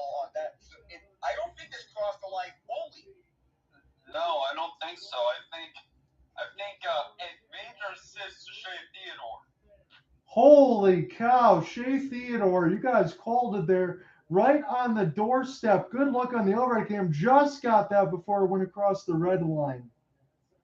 Yeah, just before it would cross completely. And now Matthew Tkachuk is headed down the tunnel once again. Wow. Hey, John. Yes. So, to your point about AHL having my consideration, no, it's not. It's perfectly reasonable. I mean, think about it like this, right? Robin Lehner is out for the season. Mm-hmm. They have Laurent Brossoit as the main goalie. I think he was the main goalie for most of the season. Yeah. Late in the season, right? Logan Thompson, yeah. Thompson, right? He started. Right. First it was Logan Thompson. Then he got injured. Then it was Brossoit for most of the way. He gets injured in the playoffs, and you're left with Aiden Hill. If you were to ask any hockey fan, including some Vegas Golden Knights fans, they would have been like, "Yeah, this might not go well." He's been playing. Dare I make this comparison now? Like he's been playing like 2009 Marc-Andre Fleury. He's been playing out of his mind. I love that comparison, Ian. When you compare Aiden Hill to 2009 Marc-Andre Fleury, that is a testament to something, especially when you realize that Fleury played the 2018 playoff run with the Vegas Golden Knights. So I like that. You're not going to get any disagreement from me. I think he's been that good. I think some of the other comparisons that I heard from some of the analysis, not even just NHL Network or ESPN or wherever else, saying that Aiden Hill's been a little bit unorthodox. Well, you know what? If you're stopping the puck, I don't care how you do it. You got your defense out in front of you that are cleaning up the mess. I say it's a perfect storm of everything right now. And I would challenge any other team right now, whoever came out of the West, if it wasn't Vegas, to play this well against a Florida team that people were calling not only the team of destiny, but slayed all their opponents in devastating fashion for the most part when they were even lucky to get in. If they didn't play 2.5 months of lights out hockey, they wouldn't even be here. Yeah. Now I will play some devil's advocate for Bobrovsky. Where's the closeout defense for Florida? Vegas has had way too much time to shoot the puck. That's something that we talked about when Cooper was in here on this. I think he nailed it on that side. And I know Alex thinking the same thing. And again, here's another opportunity for Vegas. And this was brushed away late by Florida, but they finally get this away from Lyon. He's trying to gain the entry now off the wrist shot. This one goes wide, recollected by Montour, who puts this off the left side of the window. And now be an opportunity for Gustav Forsling. As he's got it, he'll just peg this pass off the embankment as it's stolen by the Mustard Gold. Again, they're going to be going right to left for the rest of this third period. Don't know how much of it realistically because they're already up by 4. But it's 30-26 on the shot board for Florida. Again, in Florida's wins out of 11 out of 12, they were outshot and got the victory. Both of these games, they're out front of the shot board. So I don't know if that tells you everything you need to know, but on that side, Florida's defense has got to be better. The time and space has been wide open, and I think the physicality has been concentrated probably a little bit too much for Florida on that side. We know that's the way they like to play, but Vegas, they don't care the way they play. They can throw anything in your face and be successful. Ekblad's pass will bounce off of one of the Golden Knights. It'll keep this in play. Zach Whitecloud now will get a chance. Get this off the backhand, and this will be shoveled in across the red line. There'll be an opportunity for Alex Lyon to make a pass that gets almost intercepted across the blue line. Could be a semi-break for Florida. Shot goes wide. Anton Lundell, he was off of a partial rush, but he didn't have a lot of time to get his shot off. Here's some late entry there for Ryan Lundberg, Colin White. Again, this is off the top of my head. Doesn't it seem like the fourth line has gotten a ton of time for the Panthers here, Alec, or am I crazy? Well, when your best player throughout the first game was Eric Staal, that is alarming if you're the Florida Panthers. You need to get your best players to step up, and that means Matthew Tkachuk, Sasha Barkov, Carter Verhaeghe, Sam Reinhart. They've made up most of the goals throughout the Eastern Conference Finals. We're getting some scrappiness here over late in this game, and some players are bound to head down the tunnel and be impromptu ejected. It certainly seems that way. The camera cut far away from the TNT coverage. You see Keegan Kolesar going to go ahead. So Kolesar got a hit on Staal, didn't get him all the way into the player's bench. And then we got some pushing and shoving in between that fourth line. That's all they're showing right now. You know, I know Florida's venting their frustrations throughout these two games, but still, something has to be done over this top six because what's normally working against the other teams from the Eastern Conference, I don't think Vegas is going to fall for that. No. Vegas is definitely not, especially against a well-coached team like we have Bruce Cassidy as the opposing team's coach. Yeah, go ahead. I just want to make this point about the fact that how Vegas easily got Bruce Cassidy. This just goes to show, and for Boston, the failure of the boys' club. It hurts more than it helps. Is Duclair going to be taking a seat? He's gone. Wow. Hey, there is a yeah. I think it's one too many shoves from Duclair as he was shoving down Ivan Barbashev along the blue line. And so one hit, and then there's this shove right afterwards. And I think Duclair is at the box. Man. Well, I can pretty much say that the head coach from Florida is like, I'm done. What's going on with Ivan Barbashev just being such a target? I mean, he's been such a standout in these first two games. It's been unbelievable. Well, from what he was, I mean, when he was in St. Louis, sure he could shoot, but he was there to hit people, and he could lay the boom on people. But the fact of the matter is, from what, oh shoot, now Eric Staal's gone to the back. Are we going to have enough players to be able to complete this game, or are we just going to write it off? My goodness. I wonder, John. I wonder. There's been so many players getting tossed left and right. You can count as a wholesale mass ejection. I don't know how many players are going to finish this game, and this is about to continue on. Man, Alex Lyon just made one of the greatest saves I've seen. If it wasn't for the score line, we'd be giving him a standing ovation. Yeah, but it appears that the Florida Panthers have decided to take the Florida man mentality.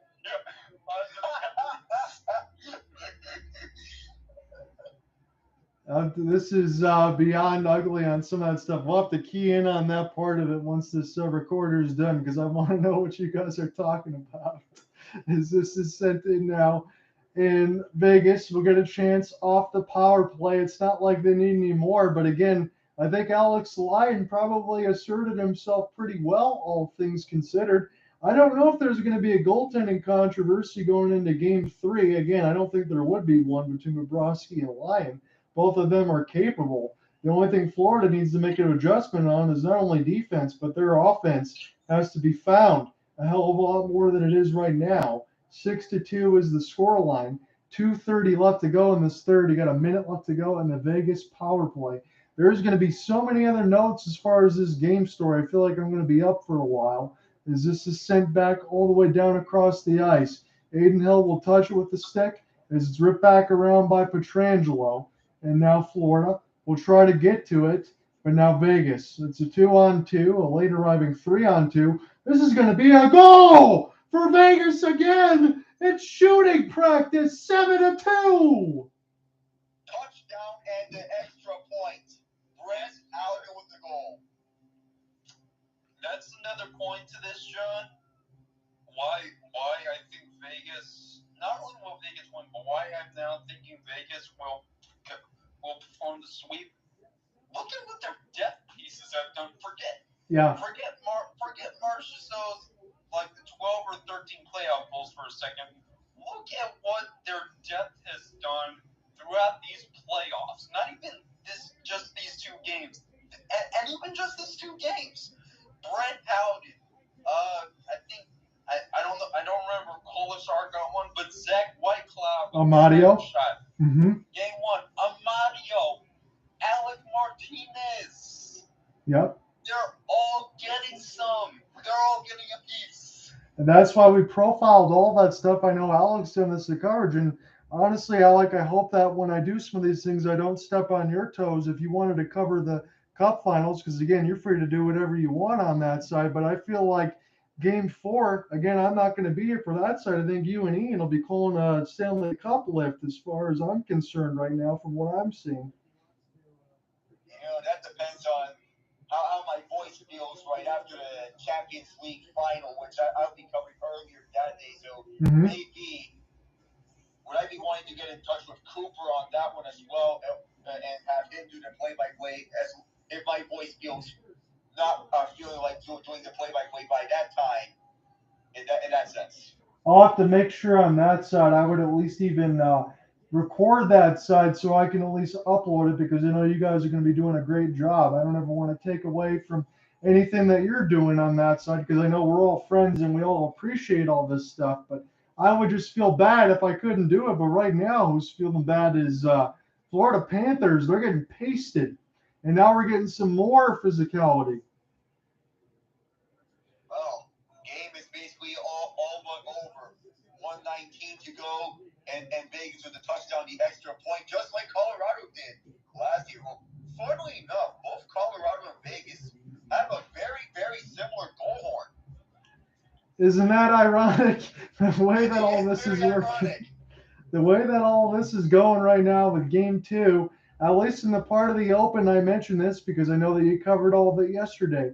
Could Florida, and now Cousins is going to the room. I can't keep track of all of this anymore. But what I will say is we were wondering in the Open if Florida could do what the Miami Heat did. Right now, the answer is no, with an exclamation point. Oh, God, Nick Cousins is gone. It's been getting so ugly. Look at the bench. Look at the Florida bench. It's the sweetest. There's no one there. I know that we're all doing our broadcast. I'll give Florida this. It's not as depleted as the Penguins Islanders brawl back in 2011. You could definitely say that. I know that we're all doing broadcasts in different locations, but if we were close enough to T-Mobile, we might have to suit up for the last minute, because that's how crazy this thing has gotten. As this is flipped up in the air, all that's left is the crying now, but not for any of the T-Mobile fans on that side for Vegas.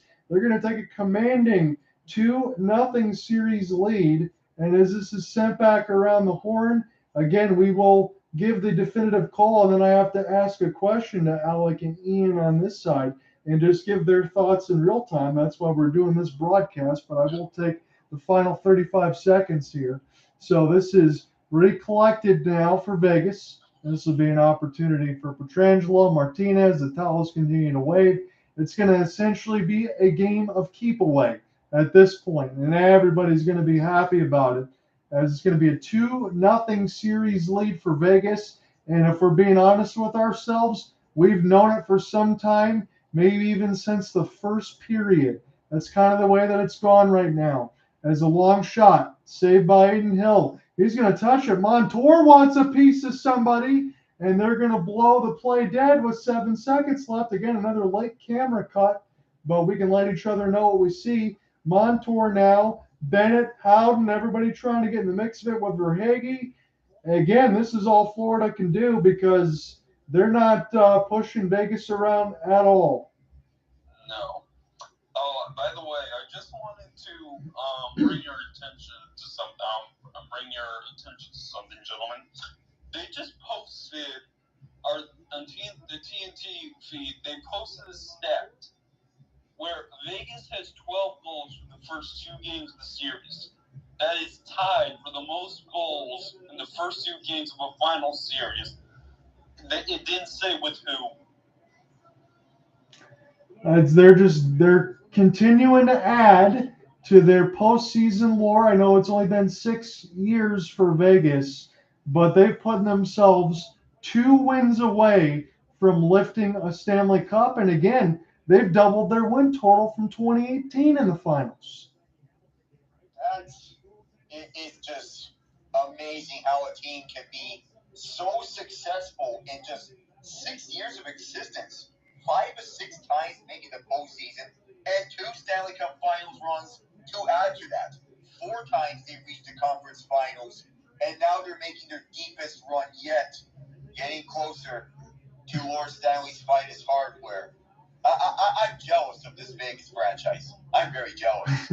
I think that also kind of bleeds into some of the stuff that we talked about. Ian mentioned it in the second period when I talked about some of the comments from the Stars fan and threw that out there. So once we get through the first last 7 seconds, I should say, I'm going to throw a couple questions to both of you, and then I will get the heck out of here as far as doing the coverage. But we will be back on the Thursday side with the 8:15 Eastern puck drop. Cooper Hopkins will be with me on that one. I hope you gentlemen listen in. And again, if he leaves early, I'll be able to get you all guys all in there. I just want to make sure on that side that everything else is all squared away. So again, I appreciate you guys listening along nonetheless. It's not like I don't want to get you in there.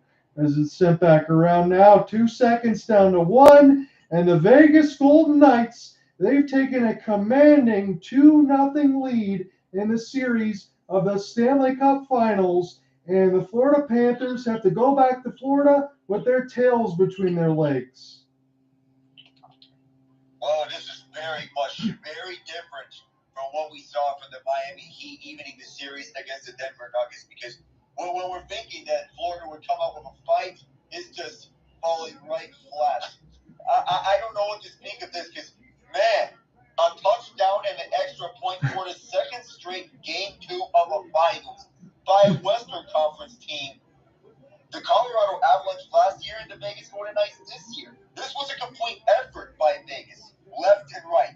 You look for offense, you've got offense. You look for defense, you've got defense. You got the pokes in the right defensive positions at the right times by Bruce Cassidy's team. And it speaks to how good of a coach that Bruce Cassidy is himself. And stick caps to Brett Howden. 2 goals on the night, and including that sick goal off the feet for Marchessault in that second period. Man, I can watch that one for days. That might have been the goal of the game. So, I'm going to ask this question because I have to at this point. That's where the series line is. But it's not only because where the series line is. It's how good Vegas has looked through the first 2 games. Is the series over? It could be. By the way, the last second post button, I just put up in the Jumbotron something from the Vegas Twitter account. Tell me if you guys see it. I'll let you know when we throw that out there. I believe it was about something about Jonathan Marchessault getting selected in the expansion draft. Well, that one I sent to John, but no, this one is. Hang on, let's see. I see it. Cat's got one. Chris Paul gets a huge free to cut the lead down to 42. I get it. I saw, what's funny, Ian, when you posted that? I wouldn't have known what the heck that you were talking about up until probably 5 hours ago, because I saw that and someone got about 2.5 million views on YouTube just to say how clutch Chris Paul is. That's to say that he's not very clutch, and Florida's not very clutch right now. But to answer your question, John, I mean, at this point, at this moment, you have to say yes, because look at what Vegas has done to Florida. This is a team. They came back down 3-1 against Boston, made them the ultimate meet. They ruined the parade. They ruined the Maple Leafs victory parade by beating them, and then they swept the Hurricanes in one of the closest sweeps I've ever seen. They went toe-to-toe with them. To be honest, Vegas is, well, look, there's so much you can say about it, but I'm going to boil it down to this. The fact that Vegas, for their starting line is sending out their fourth line to match up against the first line of Florida, that pretty much, that right there should tell you Vegas is on a whole nother level. You want to play devil's advocate here, Alec, or what do you really believe? Just give me your honest thoughts. I was expecting that Bruce Cassidy would send out either the Mark Stone line or the William Karlsson line to match up against the Matthew Tkachuk line, but he's a bold man. He's a man of tactics. He's going to go with the unconventional method of sending out the fourth line to go up against the Tkachuk line, and it's been working. Aside from 5 straight periods of holding them off the score sheet, well, they've limited that line to a garbage time goal, and that goal coming in the third period, and garbage time with the game already decided. So there is that working on for Vegas' favor, because the fourth line can not only wear their other lines down physically, they can score as well. That's evidence with Nick Watt's goal. And what say you, too? I just got to get your thoughts because Ian answered the question, but I'm going to throw it back to you, Alec. Do you believe this series to be over? Well, there's still a lot of series to be decided, but if Vegas keeps playing like this, it could be over in a wrap. I hope this doesn't end in a sweep. I hope not. Yeah, I think that would be majorly disappointing, not only because I can't get the game 4, but hopefully you guys will be able to figure out a way to do that on that side. So what we have to leave you with is a complete implosion on this side if you're a Florida fan. It was a 7-2 dominant win for the Vegas Golden Knights, and that was right out in front. This was never a contest. And Aiden Hill, again, quietly stopped 28 out of 30. Bobrovsky was pulled early after giving up 4 goals on 13 shots. We will be back for the Thursday coverage. I appreciate you guys in all honesty. I'm not just saying that because you're in here. I know we talk a lot and everything considered. When I got Cooper in here, I know we had the 2-man broadcast. Anytime you can't do that, I will be messaging you guys to see if we can get anything else done. I appreciate you guys following the whole way through, and I will see you on Thursday. Good luck in the NBA Finals. I'm glad that has turned into a series. Oh, yeah. I especially love that last defensive stop by Miami, because Jimmy Butler's not getting enough credit for that last defensive stop by the Heat, because he knew that Nikola Jokic was going to set a pick on Gabe Vincent, jumped on it and forced Jamal Murray to run around, and contested that three-pointer, which ultimately rimmed out, and this series is tied. We got ourselves a new series here in the NBA. And that's going to be set to go tomorrow, correct? 2 days from now. 2 days from now, okay. So on that side, so we'll be going back to Kenzia Arena. It'll be 1-1 in the series now between Miami and Denver. That'll be Wednesday at 8:30 p.m. on ABC Eastern Time. I'm going to go ahead and say it right now. I think there was a good adjustment. Look, I understand Nikola Jokic damn near scored 50 points. But I know Ramona Shelburne got kind of shut down a little bit by Eric Spoelstra. But she mentioned essentially turning Jokic into a little bit less of a playmaker.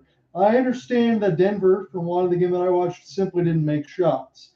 But that's a definite propensity that Miami tried to do. Whether or not Spoelstra wants to admit it or not, he wanted to make sure he made Jokic a little bit less of a playmaker. He can't give up everything because he's an MVP. He can do it all. I'm going to go ahead and take Miami in Game 3. I will say they'll go up 2-1 in the series. I still think Denver will get it ultimately, but I think you can get a good 6 or 7 game series. Some Vegas fans chanting "Go Knights, go" on the NHL on TNT postgame. I love the enthusiasm of them, but once you go back over to the NBA side of things, I like that prediction of Miami taking Game 3 to go up 2-1 in the series.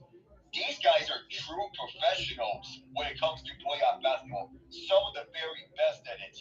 And they have established themselves throughout this past decade or so as the class of the Eastern Conference. Don't forget about that.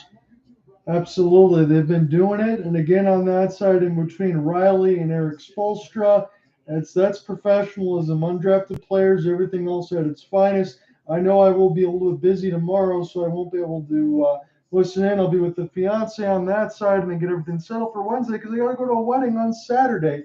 But good luck when you get to the point on Wednesday. I hope everything else goes well. As far as the Stanley Cup Finals, we will see you back on the Thursday side. Hopefully everybody tunes in. Thank you, gentlemen. I appreciate it, and we will talk to you then. Thank you, John. I will see you. See